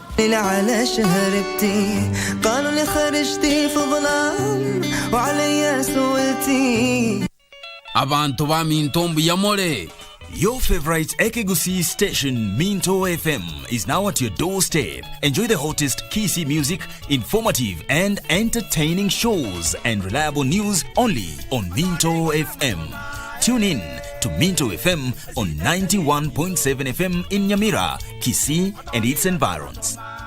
Minto FM Enyakanga Enyamanazi.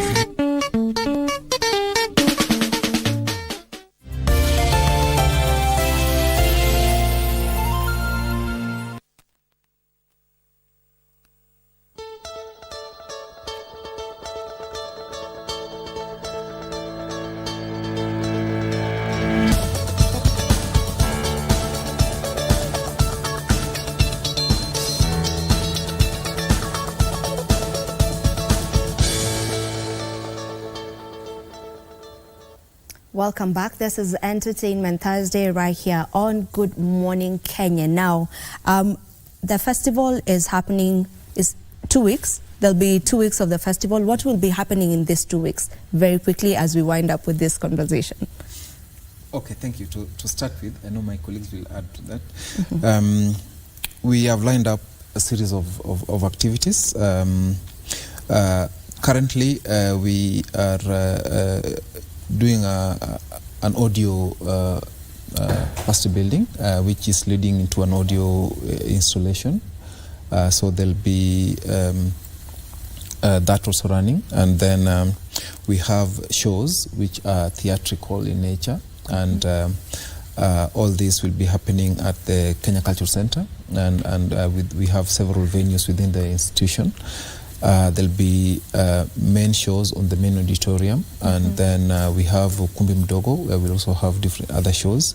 We have theater, dances, music. We also have workshops going on.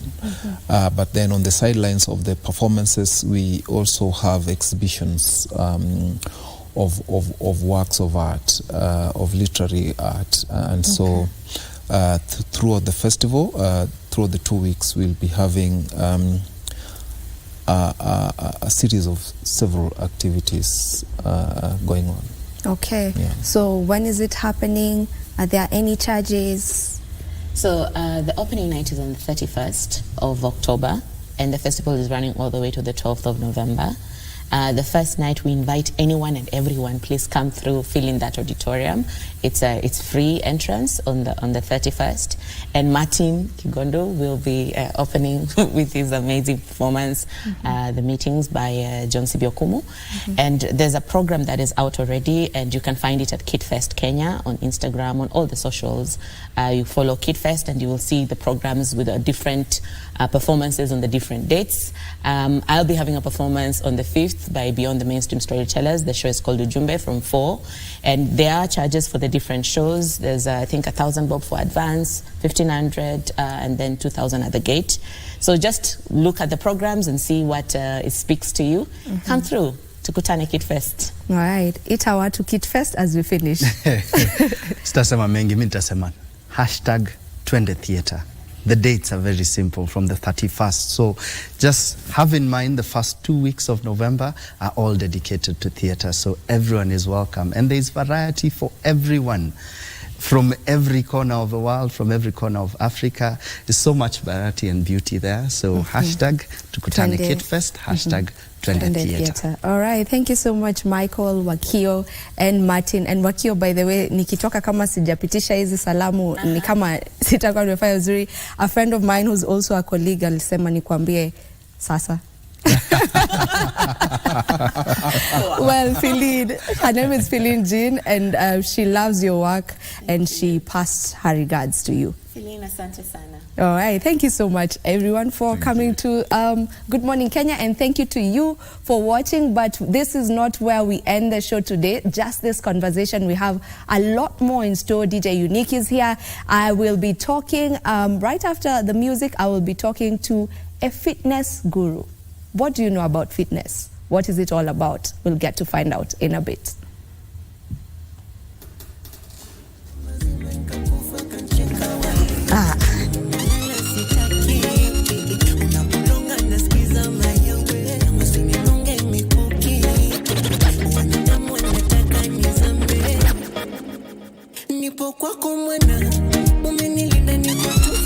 All the hits, all the time.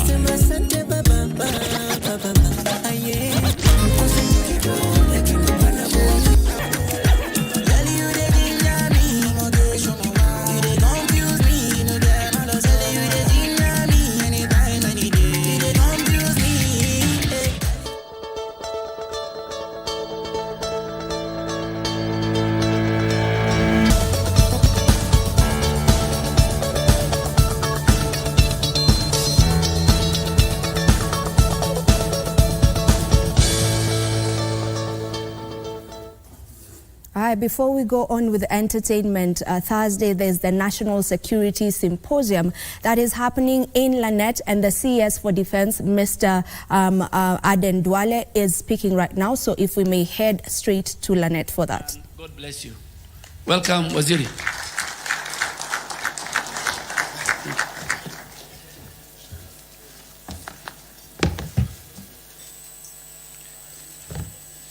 The CS for Defense, Honorable Aden Duale, the CDF General Francis Ogola, service commanders present here, general officers, the Vice Chancellor of the National Defense University, Major General Farah, the DVC Applied Research, Innovation and Strategic Studies, Major Shume, DG Finance PA, General Retired PA Amogola, the DVC Academic Affairs and Research Professor Muigai, senior officers, other officers, the facilitators for this very, very important symposium, distinguished guests, ladies and gentlemen, good morning. I'm indeed honored this morning to stand before you today at the inaugural symposium of the National Defense University, where the pillars of defense, security, and technology converge. It is a unique occasion for all of us because it gives us the opportunity and privilege to discuss a matter of profound significance, and that is how to enhance our cybersecurity for purposes of national development. I therefore, from the very onset, want to extend my great gratitude to the Vice Chancellor, the CDF, and the Honorable Minister, plus the organizers of this symposium, for mounting this symposium and extending an invitation to me to be one of the participants. This is indeed a very, very critical dialogue that we must have as a country. The need to intertwine information and communication technologies and national economic development is imperative. Across Kenya, information communication technologies have unleashed unprecedented opportunities, from digital agriculture to e-commerce. They are now the new driving force behind global economic growth and the cornerstone of emerging digital economies. Global economies are now rolling on the wheels of innovation, efficiency, and global competitiveness. As the world pursues the digital globalization agenda, ladies and gentlemen, ourselves as a country is not left behind. As you are aware, our government, under the tutelage and leadership of His Excellency the President and the Commander-in-Chief of the Armed Forces of the Republic of Kenya, has got the digital superhighway as a standalone thematic area in our Kenya Kwanza plan, on the basis of which everything else from a policy perspective is anchored. And this was deemed so because ICT is not just an enabler to all the facets of our plan, but it is also a critical success factor for Kenya as a country moving forward. And in that regard, to operationalize the digital superhighway, informed by the mandate of the Ministry of ICT, we have been charged with the responsibility of operationalizing integral facets of the digital superhighway. For purposes of clarity, we are charged with the responsibility of rolling out 100,000 kilometers of fiber optic cable, so that those parts of the country that had hitherto not been connected get reliable and stable internet connectivity. In the same vein, we are establishing and operationalizing a total of 25,000 free Wi-Fi hotspots spread evenly all over the country to facilitate those who are operating at the bottom of the economic pyramid to access free internet. For a start, we are focusing on markets, we are focusing on bus termini.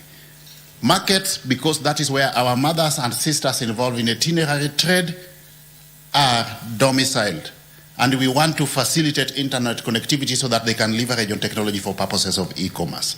And the same thing to the youth, who hitherto had been loitering around the bus stations with no gainful economic activity. Again, we are establishing a total of 1,450 digital hubs within the villages. In each and every ward in this country, the ward being the lowest administrative unit within our administrative setup, we are going to have a digital laboratory. And the objective here is twofold. One, we need to empower our youth by way of digital skills so that we can facilitate optimal uptake of the ICT infrastructure that we are introducing. We must have a commensurate level of ICT skills. But next, and most fundamentally, our primary objective is to create jobs for the youth. We no longer have the white-collar jobs. And if they exist, they are limited, if not insignificant. So the only horizon where we have got an abundance of opportunities is the digital space. So we are pursuing digital jobs for our youth within that space. That's why we are setting up the village digital hubs. And we are aware that we need to engage with certain integral stakeholders in this regard. We have already reached out to members of the National Assembly so that through that partnership between the national government and the National Assembly, the members of parliament can give us the facilities where we are going to deploy the devices. As a ministry, we are going to deploy the devices, provide the training for free, and also simultaneously reach out to global technological companies to get digital jobs for our youth. It sounds too good to be true, but that is part and parcel of President Ruto's digital transformation agenda, that the only way we can empower our youth is through the digital space by way of digital jobs. In the same vein, what we are saying is that if we have the digital infrastructure and we have the commensurate level of skills domiciled within our youth and the wider Kenyan public, then we do not need to continue having manual processes in government. When the Kenya Kwanza government came into being last year, we only had a meager 350 services aboard the eCitizen platform. Today, as we speak, we have not just managed to digitize government records, but we have also managed to digitalize a whopping 13,382 services, government services, which are now available virtually, technologically on the eCitizen platform. And this is against a target of 5,000 services that we had envisaged to digitalize.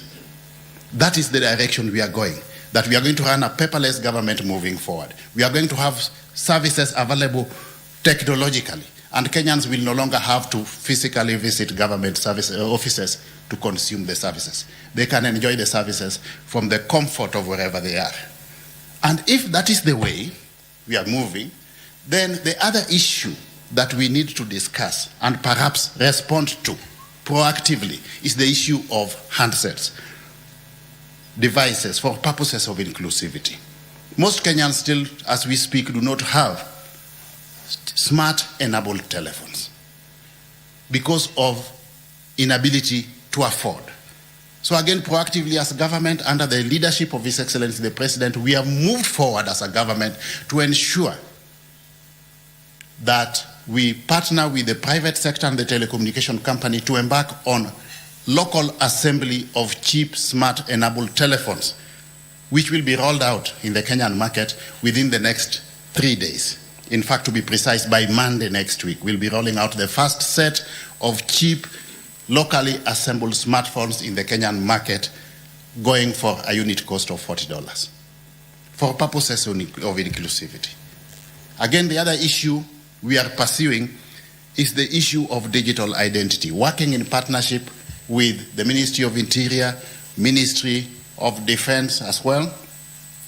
We no longer need Kenyans to physically visit government offices flashing an identity card if all the services are available on digital platform. So there must be a mechanism through which the government can confirm that you are whom you claim to be. And that is why we are seeking or pursuing a virtual mechanism of authenticating the identity of Kenyans. I'm giving you this perspective to put the cybersecurity discussion into the correct context. That as we digitalize our services, we are also getting exposed to cybersecurity. But are we going to stop digitalization because of cybersecurity? The answer is in the negative. What we need to do is to continue pursuing our digitalization agenda while at the same time building around it a commensurate, elaborate risk mitigation framework. And that is why we are having this discussion today. How do we ensure that in the face of digitalization, we have got an elaborate, a commensurate risk mitigation framework to ward off cyber threats? So we get enjoined to the benefits of digitalization, but we must confront the long shadows that is inevitably cast, foremost among them being the challenge of cybersecurity. Cyber threats are not mere technical nuisances. They are formidable obstacles to national development. They target institutions, they target businesses and citizens while seeking to exploit vulnerabilities and undermine progress. So how do we ensure that we are not vulnerable in the face of digitalization? That is the discussion that we need to have as a country. And while doing this, we must recognize that there are certain economies, advanced economies, from a cybersecurity perspective. And if that is the case, we are ready and willing to learn from what they have done as far as cybersecurity is concerned, perhaps adapt but customize to meet our own peculiar situation. And we are doing this as government. CS will tell you that proactively as a government we have constituted a multifaceted team that is addressing issues to do with cybersecurity in a proactive manner. We are designing the operational environment to monitor the trends of cyber insecurity globally so that we come up with proactive measures, so that we are ahead of those threats and come up with an elaborate risk mitigation framework. So as the government of Kenya, we have recognized the gravity of this challenge. We have accordingly devised comprehensive cybersecurity strategies that prioritize national security and development. Our strategies encompass threat anticipation and prevention, detection, response, and recovery. These strategies, ladies and gentlemen, are built on a foundation of collaboration among government agencies. We are adopting a multifaceted approach. We are also working with the private sector and the academia so that we approach this issue holistically. To address this challenge of cyber insecurity, Kenya has crafted the National Cybersecurity Strategy 2022-2027, on the basis of which our cyber mitigation framework is anchored. This forward-looking strategy sets out our priorities for the next 5 years. Its pillars encompasses strengthening our defenses with advanced cybersecurity measures to safeguard critical infrastructure and sensitive data, enhance our capability to detect and respond to cyber threats swiftly, minimize damage, build resilience to ensure rapid recovery from cyber incidents, and minimize disruption, and ensuring that we have a robust legal framework that supports cybersecurity and protects digital rights. The other issue that comes to mind, ladies and gentlemen, is whether or not the data that comes into the hands of government, data owned by the public but is in the hands of government, is private on one hand or secure on the other.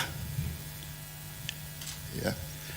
We already have the Data Protection Act, on the basis of which our data privacy and data security is anchored. We have established and operationalized to the Office of the Data Commissioner to proactively look at issues and ensure issues of data security and data privacy. But proactively also, we already have operationalized the Computer Misuse and Cyber Crimes Act to safeguard misuse of the cyberspace. But again, as a country, we must sensitize our people that over and above policies and laws, it must start with you and I. It must start with us in our individual capacities to have exercise responsibility.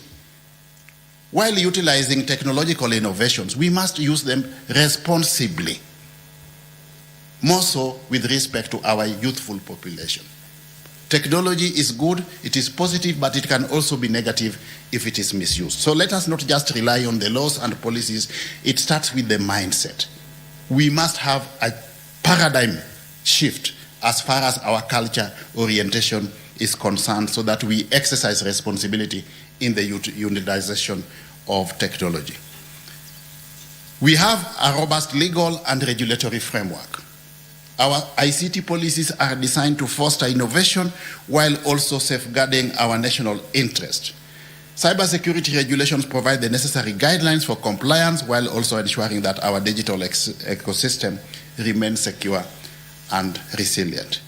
We need to be aware of the fact that the ICT space is perhaps one of those operational environments that is extremely dynamic. Factors in play keep on changing. And as those factors in play change, emerging issues, challenges are also evident in that operational environment. So we must be aware that we need to be proactive. Even if we have got laws, policies, and regulations, we must operationalize them within the context of dynamism in the operational environment. And that is why, in this regard, recently, about 1 month ago, as a Ministry of ICT, we constituted a sector-wide sector working group consisting of individuals from all relevant facets of government and the private sector, plus the academia, to discern the emerging issues in the operational environment, the attendant challenges, the opportunities, so that they can come up with attendant recommendations that can inform our policy, legal, and regulatory review, so that our digitalization agenda is anchored on a sound policy, legal, and regulatory framework, while also taking into context best case practices elsewhere in that regard. Parallel to the national cybersecurity strategy, of course, we are in the process of finalizing the draft regulations to operationalize the Computer Misuse and Cybercrime Act.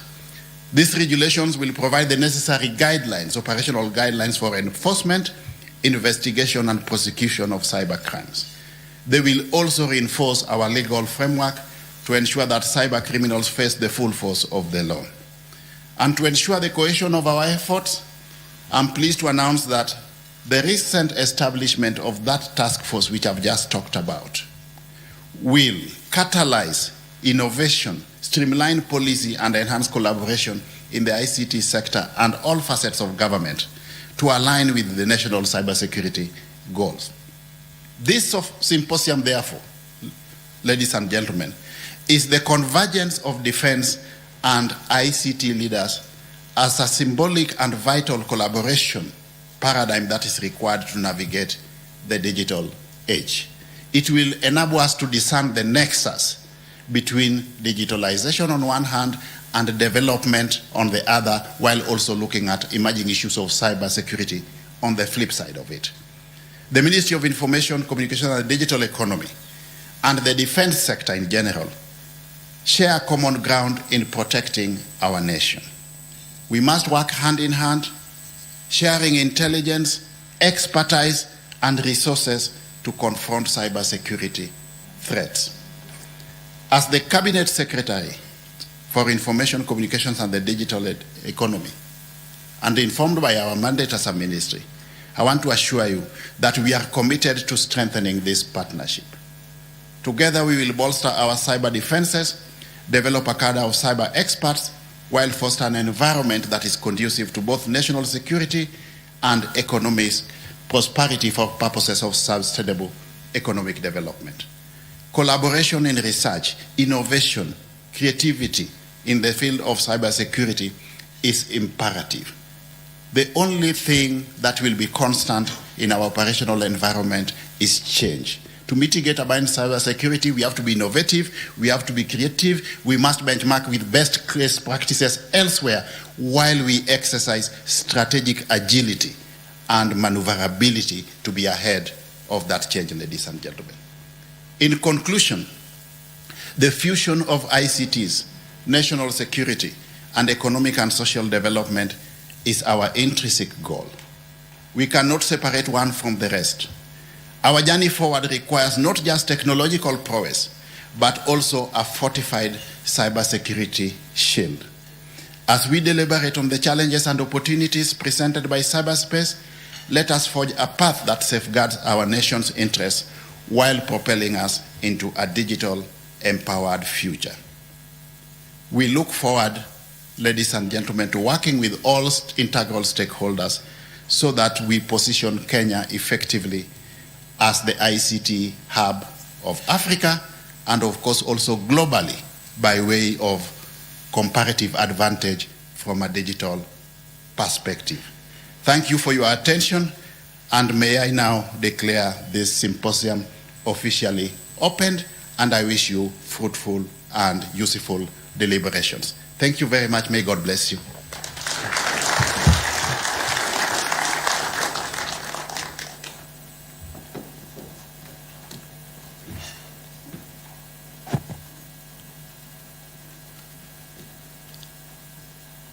Distinguished invited guests, ladies and gentlemen, I think we can give a more resounding round of applause to our chief guest, please.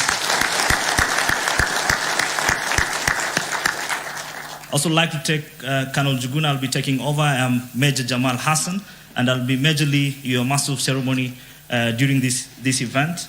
And sir, chief guest sir, I think as Father Karanja was speaking, there's something he mentioned very interesting as we're transitioning. The Homo Scientificus, you know, and it's hope we have managed to all become Homo Scientificus in this particular discussion. In short, meaning human scientists. That's the word. Sir, as we transition to this next phase, is also to note that this particular symposium is streamed live through our various social media channels, including the YouTube. So if you have only distinguished friends from outside, we have also guests joining us as well as far as the Netherlands, connected in this particular discussion. So it's more of a global engagement. For this next session, sir, which is the first panel discussion, we're going to have the chair. I'll invite the chair to come and introduce the panelists. Thereafter, invite the speaker who is going to give the opening speak for this session. And then the panelists will have the discussion. Thereafter, we'll have a few minutes or 10 minutes for Q&A, and then we'll head for the group photo as well as head for tea.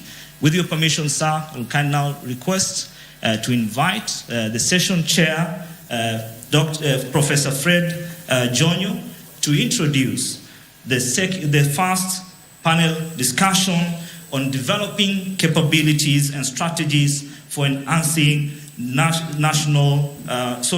and cyber threats to national security and development. Karibu, Professor.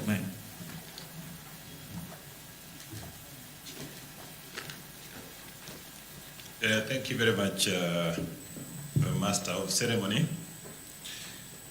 The chief guests for this symposium, Honorable Eliud Owalo, Cabinet Secretary, Ministry of Information, Communications and Digital Economy. Cabinet Secretary, Ministry of Defense, Honorable Aden Duale. The Chief of Defense Forces, who is also the NDUK Council Chairperson, General Francis Ogola. The leadership of NDUK University, the Vice Chancellor, Major General Farah. The Deputy Vice Chancellor, Research Innovation, Major Shume. The Deputy Vice Chancellor, Academic and Student Affairs, Professor Muigai. Deputy Vice Chancellor, Administration Finance, Major General Amugola. The Deputy Governor of the Great County of Nakuru. Service Commanders, distinguished ladies and gentlemen.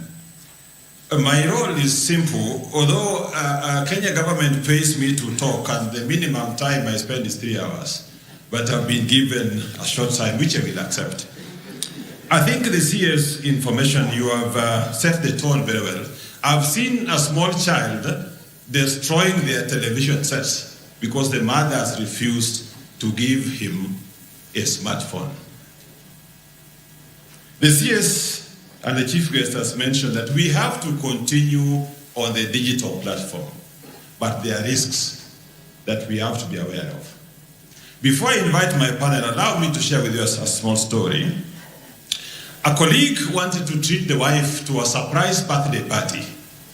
So he drove out of the country to inspect Well, if you are a gentleman and you want to take madam for a treat, go and do surveillance first.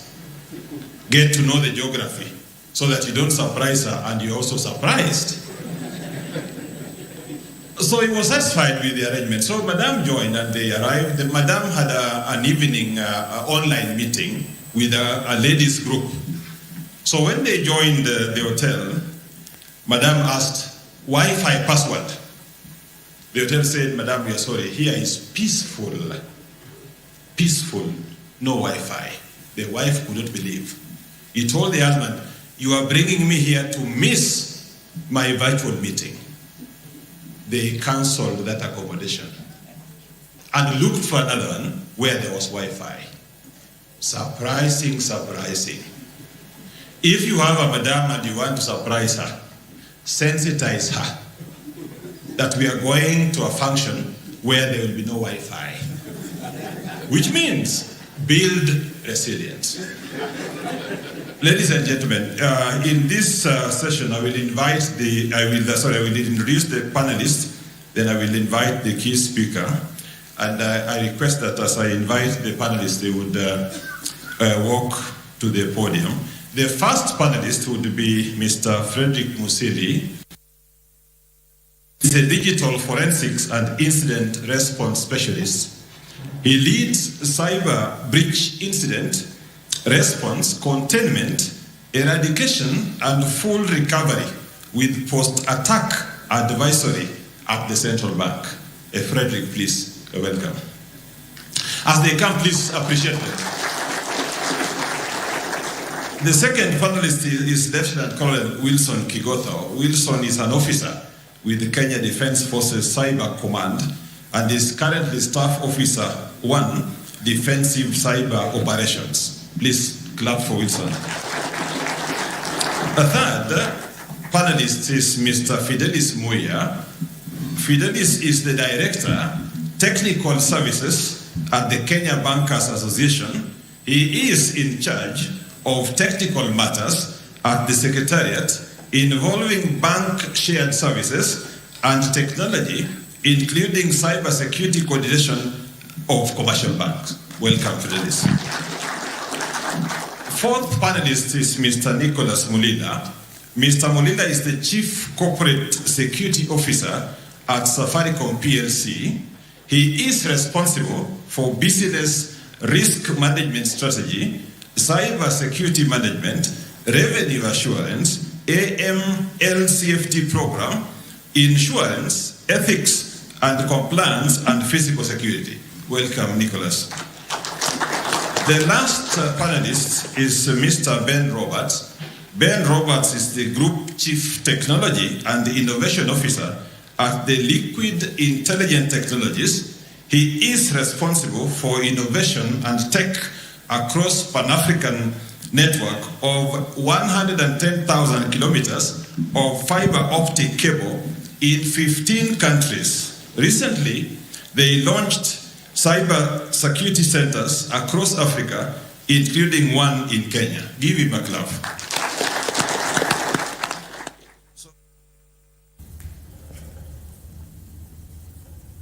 All right, and now from Lanet, where the National Security Symposium is currently ongoing, we get back into Entertainment Thursday, and right now I am joined by a coaches, a fitness trainer, a fitness therapist to be precise, and his name is Gideon Onoka. Onoka ilikuwa itoroke.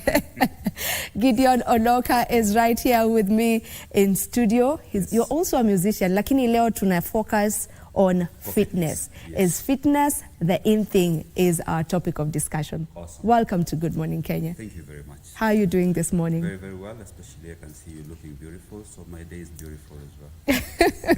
Utaanza na kulichocha, bro. Anytime you're somewhere and you want to eat, unaosha mkono kwanza. All right. So when I'm here, I have to make you comfortable. Okay, I'm the one who's responsible to making you comfortable. But anyway, let's take a short break and then we come back with coaches Gideon.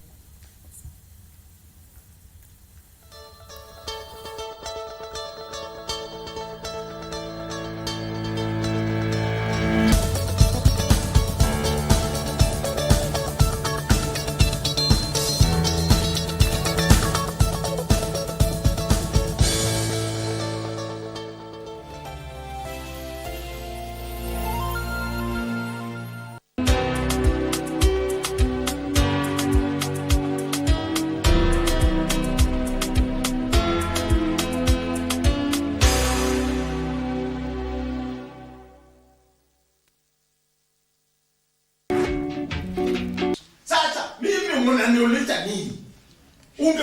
Mlikuja mkaniambia nikiliza kama mheshimiwa ya kwamba mliniambia kwamba pesa yenu na nikaanza kufanya uchunguzi. Nyinyi mkaenda kuripoti huko kwamba mimi naiba pesa.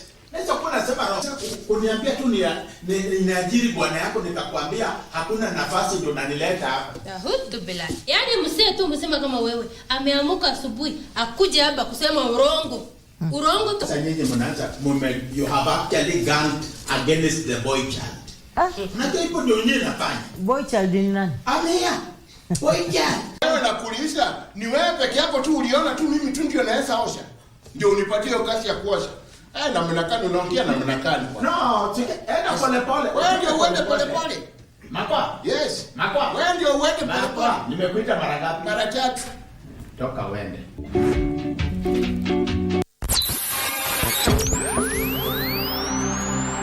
Pindi tunapowasha vifaa vyetu, tunapata fursa ya kutangamana na wasikilizaji wetu. Karibu sana thĩinĩ wa tabarĩra ya Rwĩga. Tunapeperusha utangazaji uliobobea katika habari, nĩ ũndũ wa macio na mangĩ maingĩ, burudani, haha nĩ harĩa tũkoragwo tũkĩigua nyĩmbo mwaki nyĩmbo hota na hamasisho la kiroho. Usiachwe nyuma. Jiunge nasi kwa safari ya kufana katika 99.5 FM. Soro FM.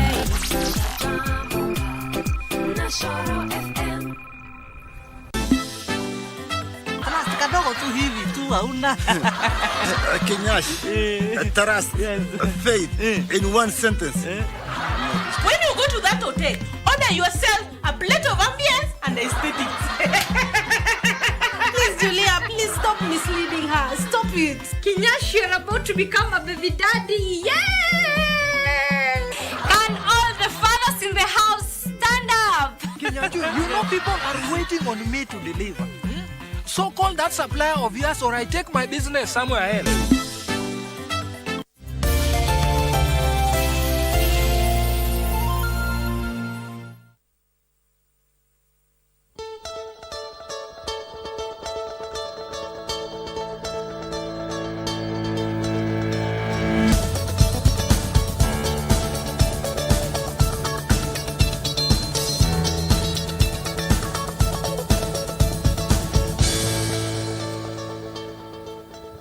Okay, and we are back and our conversation is on fitness. With me is Gideon, as I had mentioned earlier, and Gideon is a fitness therapist. Awesome. Gideon, when we say a fitness therapist, what does that mean? Very well. We have 5 categories in fitness. First, we have an instructor, who is someone we say more of a gym attendant. We have a trainer, who actually have information about the gym, but not really allowed to even touch a client. We have a coach who's now overall and has done some certification from GFI, that's called General Fitness Instructor. And then now when you go to a level of, we have a personal trainer who's now allowed to go close to a client and stretch them and talk to them on a personal level. And now we have therapist who's gone to another level of now even trying to help people with injuries, problems, and minor things that you cannot even mention on screen. Yes. Is it the same as a physiotherapist, or there's a difference between There's a very big difference, because now fitness therapist is more of something physical based on your condition, to help you on your condition. When therapy come in, it makes someone to understand this person has gone to this level and understands what they are doing. Therapy is not just a simple word to call everyone. Yes. Okay, I get that. And how did you get into fitness? I mean, where did you draw that love of fitness from? Awesome. I've been in fitness now. This is my 20th year in fitness. 20 years. Yes. And fitness, as we started, I started just like a gym instructor. And really it was not my interest by that time. Then I was in these cahoots of, these people are looking good, I want to look good like them. I didn't know there's something that is called a certification board or something like that. So I joined and started training, and of course there is some interest, started looking for some interest which were not very essential for the topic right now. Then I developed something to understand, why is fitness so essential? Especially in Kenya by that time, no one was adapting fitness as a profession. Everyone was seeing someone big and you're like, that's a bouncer. you know. So then from there, I got an interest, got into it, learned fitness. Then I came to certify. I went for a certification board after like 5 years in fitness. So then I can say as a professional is 15 years. As a quack is 5 years. So 20 years, remove the 5 for quack, then give me 15 for profession. Yes. And our topic actually was a question posed. That is fitness the in thing? And why that particular phrase is because I'm not sure. Are people getting into fitness simply because they want to look a certain way? Since you're in that field, in that industry, and you get to meet so many people, do you feel like most people just get into fitness simply because they want to look a certain way? I need to buff a bit. I need to have my glutes looking a certain kind of way. I want to have a six-pack. Yes. Is it that people are getting into it simply because of the looks, or is there more to it? In 2014, 2015, people were getting, in 2014, 2015, people were getting into fitness because of the looks. Now, it turned out to be the current lifestyle we are living, people are being forced to look for fitness. Because when you go to the hospital, we have this thing that is grown, which is a lifestyle condition. People are facing lifestyle diseases. You walk with someone who has a diabetes, someone has high blood pressure, and where to cure this?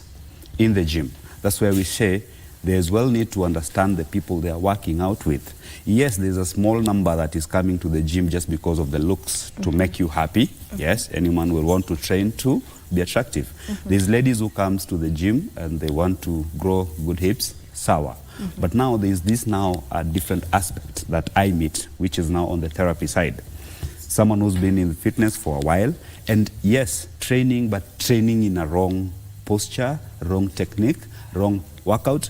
This person is doing something good, but gaining wrong results. Now that is where we come in, which is now makes it a profession from just a normal thing people do. So fitness has categories as well. There is people who are there to just, look good, which is a certain age. And now there's these people who are here for condition and they need to be helped. Yes. And is there a particular timing of, when I say timing, I mean, if I come to you and tell you I want to start coming to the gym because maybe I want to look a certain way, because I don't have maybe any underlying conditions that are making me get into fitness, but maybe it's simply because I want to look good and feel good. Is there a particular time frame in that you tell me you will need to come to the gym 2 times in a week, 3 times in a week for a certain number of time for you to notice a change in your look? Yes, but you cannot tell a client that. What you first have to do from dealing with a client, one, you have to do what we call scanning, okay? And you have to do an assessment. You don't come, I cannot assume. You see now, I look at you like this and I assume you're fit. You will come telling me what you want to achieve in your head, but not really practical, okay? So for me as a trainer who needs to be very professional to understand your needs, I can, everyone today wants to have an, you want to be a pilot, right? But there's some things that restricts you to be a pilot. So when you come to the gym, I'm the one to educate you now and tell you, yes, this is where we are starting. Then from here, this is where we will be. And then from here, this is what you need to achieve. Because you will come today and you want to be like me in 2 days. So I have to advise you first. First, I have to make sure whatever you have that you want to achieve in a day, I can shut them down and make you understand from the profession side, let's walk this way. Very slow to achieve what you need in a permanent way. And that's where you get most of the young people rush into quick fix, okay? You go to the counter, you buy the supplementation, you go to the counter, you take steroids. You want to achieve something that person has been doing for a long time. But what do we gain from that? A shortcut. And this shortcut will give you what? Good results, which is negative to you in future. So you don't advocate for the supplements, the protein supplements? Only when you have a physician or a doctor who's prescribed that to you. You don't need to go over the counter, buy them and take them, because they have also repercussions to your system. That's why it's called a supplement, something to add on top of what you're eating. Okay? And there's someone who needs a whey protein. There's someone who needs creatine or something. But now, why are you taking that? Because in your mind, you're taking it, you want to look like someone else. But in real sense, is your system ready to adapt such kind of supplement? So yes, there's an advice that comes from the gym and from a trainer to guide a client on what they need to achieve. Every client wants to achieve good results, but is your body ready to adapt what is right? Not anything. I love that, because most people just go the Kenyaji way. Yeah. I've started the gym. I know that if I take the whey protein, Yes. I'll buff quicker. Yes, tomorrow I'll walk like this. Yeah, so people just assume, and I love that you've said it also depends with your body. So it Yes. actually needs to be prescribed, By the because doctor. your body might Yes. not be needing it, and you might even cause yourself problems. Maybe I can add something on that. You know, when we take anything, when you take anything to your system, there's what we call your body producing its own chemicals, producing its own muscle, producing everything. So anything you take in your system means either it's going to shut off the normal production, you can become dependent, or it's going to help you and boost the production. So who is in a good position to advise you on taking this one? It's not even me as a trainer. It's a doctor. And when a doctor comes in or a physician tells you, this is what works for you, then you come to me, I will analyze, talk to your doctor, give me the reasons as to why you're taking this one, then proceed with you as a therapist. You cannot come to me with a whey protein container and you're telling me, I want now to push. I will not push, because I'm not here to push. I'm here to help you achieve. In future, you have something to say, I achieved a permanent body. Let me ask you a question. Have you ever seen a person who is 110 years a bodybuilder? No, I haven't. Exactly. This is the pressure young men have. But it comes at an age or time that gives you the reality, which is, I do not need this, I need to be fit. Fitness is a big topic. When you talk about fitness, we are not talking about the bodybuilding. Yeah. We are talking about you being fit. Yeah. Being fit, it's any type of the body that suits you. But when I push you today, you will fall down, stand up, jump and run. That's fitness. Okay? And this fitness now, there's something we call health. Now, health and wellness comes in with what you put inside. You can be fit eating chips, but are you well? I actually had a question on fitness and nutrition. Where is the connection? Because I feel like they come hand in hand. You can't tell me you're working out every day and your nutrition is just the diet that you're used to, maybe the fries. Yes, I will tell you this. We have different body types. We have ectomorph, mesomorph, and endomorph. These body types, what they eat is very different, okay? There's someone who is an athlete. We are not encouraging, but yes, there's people, when you see them eating like that, don't compete with them. There's someone who can eat chips right now, okay? All those calories in their system. This person is going to burn like 2,000 calories in the gym. He knows his lifestyle and he knows his cheat day. So there's no bad meal as long as you know how to Exactly. let it I will out. tell you this. Depends with your body first, depends with your condition second, depends with the calories you're taking in your system. There's no bad meal, because there's someone who needs the negative cholesterol as well to help them. There's someone who needs positive for them to be helped. So if this condition comes to you, don't restrict me. There's this problem that I've actually dealt with few people about. Someone, you go somewhere and you're told, don't be taking carbs. So which is a very now wrong have cut off info. carbs. Very wrong info. Your body needs carbs. Okay? Just the quantity and timings that you need to get a professional nutritionist to guide you. Because that carbs, it is digested into you, comes to you, helps you as an energy. If you're coming to work out with me and you're not taking carbs, okay? What is going to push us to help you achieve your muscle strength and muscle endurance? Okay? So in fitness, there's a lot of myth and there's a lot of info. Because of why? 90% of people we have right now in fitness, if you allow me to say, njoo tusaidiane. Hold your hand, come, train, have your bicep, tricep, you are a trainer. So when the client comes, they trust these people because the entity, those people, the company, they believe the company employed a qualified trainer for them. without them trying to go to an extra mile to ask, are you certified to help me? I will not come in KBC today and start reading news because I am not qualified. I'll read my language, right? That's why there's interviews. But now in fitness, when you walk in like this, as long as someone has a muscle and has a tracksuit, you call them trainers, but not really understanding to what capacity, to what level. A client, can sue you even by touching them like this and say sexual harassment. If you do not have papers to help you justify that, you're in for it. Fitness will give you money and will give you jail. So you need to actually be trained. For you to be a trainer, you need to have been certified. And no shortcut. Are there enough schools for that here? Yes, now in Kenya, we are proud. We have few schools that are here to help people. And there's another thing that people are losing it. People go and do sports science and say they are fitness trainers. No. Sport science is physical. You know the way you get kids jumping out there, running? In fitness, we have components of fitness to focus on, okay? And this component of fitness to focus on, there's topics. In what we call sport science, for example, they don't do kinesiology. Kinesiology is a big topic. It has a lot of things. Safety, scanning, there's a lot, program design, okay?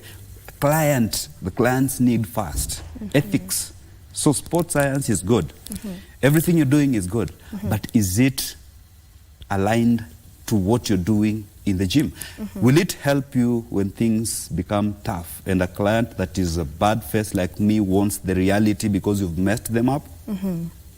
Yes. Do you have a unique way of training?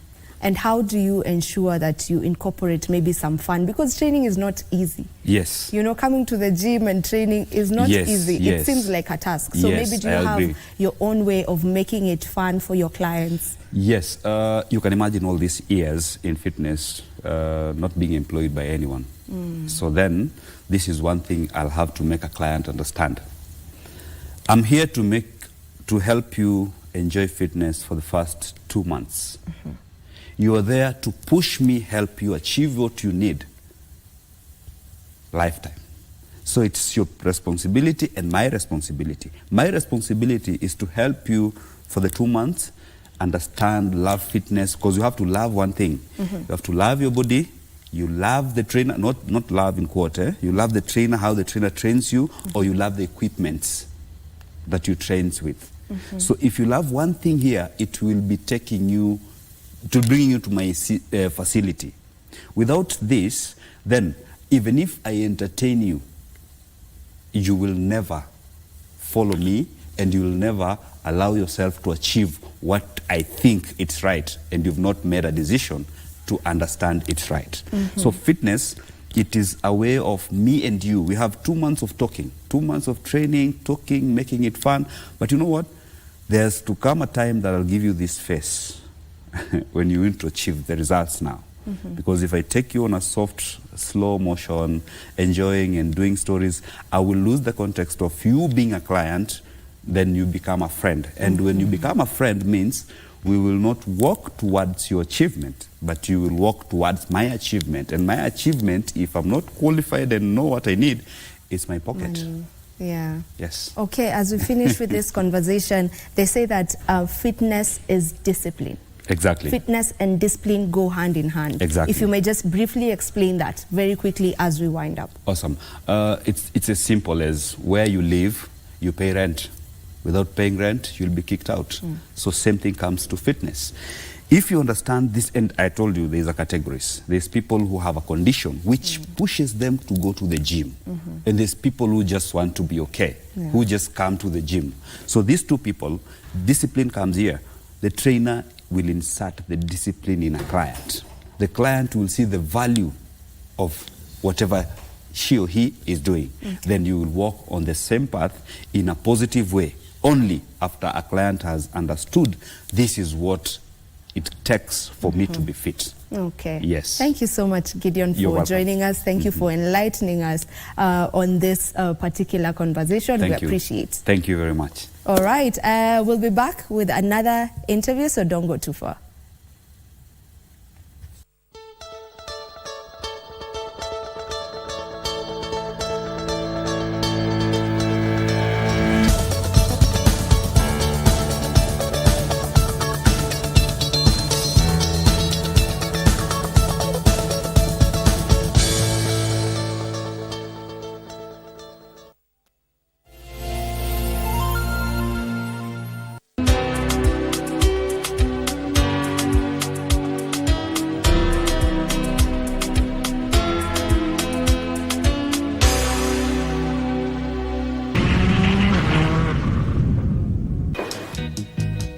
How about you selling your shares of J&J? What? You'll not be able to bring J&J to the level that Joel left it. That got me fired. What? Kama uko ndani utoke sasa uniface kama mwanaume. Are you mad, woman? What are you doing? Unaona mad wewe. Your father and I were very good friends. Well, my father never kept snakes around him. Kindly leave. I need to talk to you about my dad. What about me, Alice? I'm not doing anything behind your back. Consequences would be dire. Is that a threat, Dad?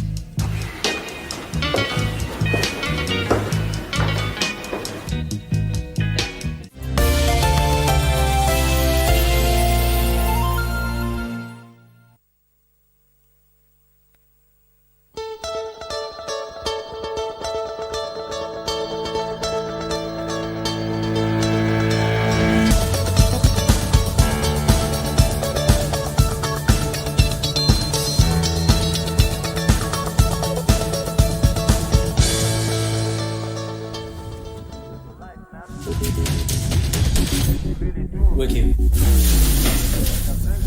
Call everybody in. Yes, sir. Which way you going, stupid drunk? Seems like he didn't take me seriously. Yeah, don't ask me how I made it up. Unajua ni gajarani mnachukua. Follow me, hope you catch up.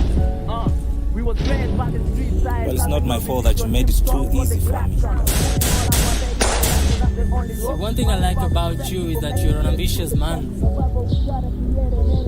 But the problem with too much ambition is that it blinds you to reality. Open it.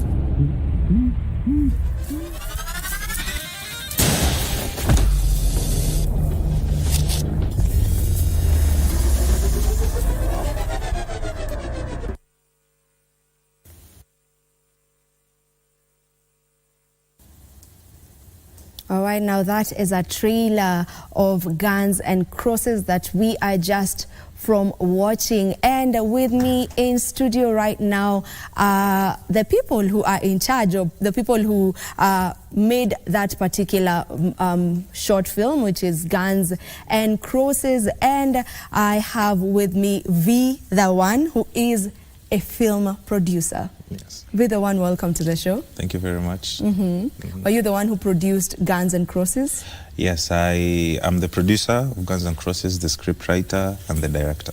Yes. Tell me a little bit about Guns and Crosses. Guns and Crosses is about two orphaned boys who grew up in the streets, and life was tough on them, and they had no other option but than to join a gang. And basically it's about life decisions and the bond between brothers and how money, greed and fame can actually separate brothers.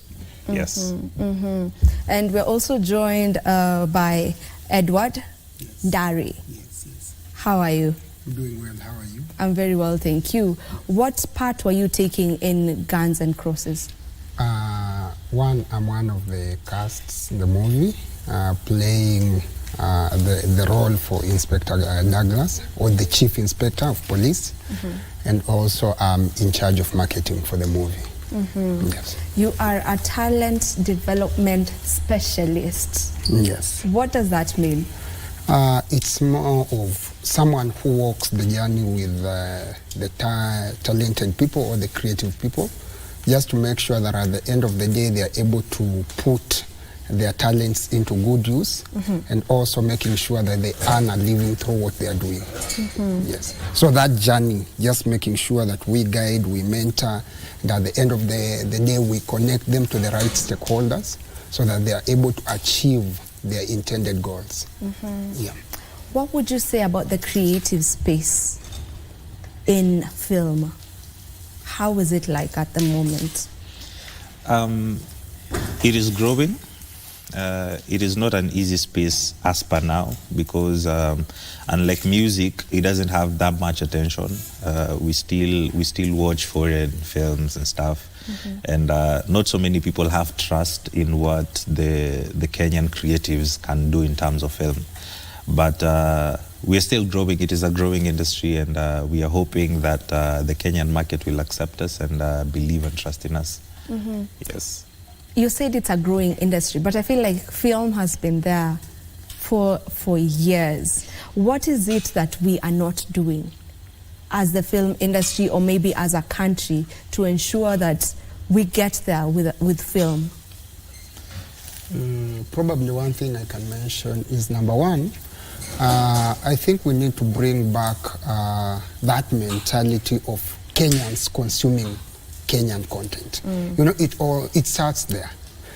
In as much as you are saying that it has been there, but most of the times Kenyans, the people who we expect are the ones that are going to support this industry to grow, you'll find them watching series from other countries and not Kenyan. You realize in most of our television stations, that is, most of the prime hours, they give so much concentration on international content.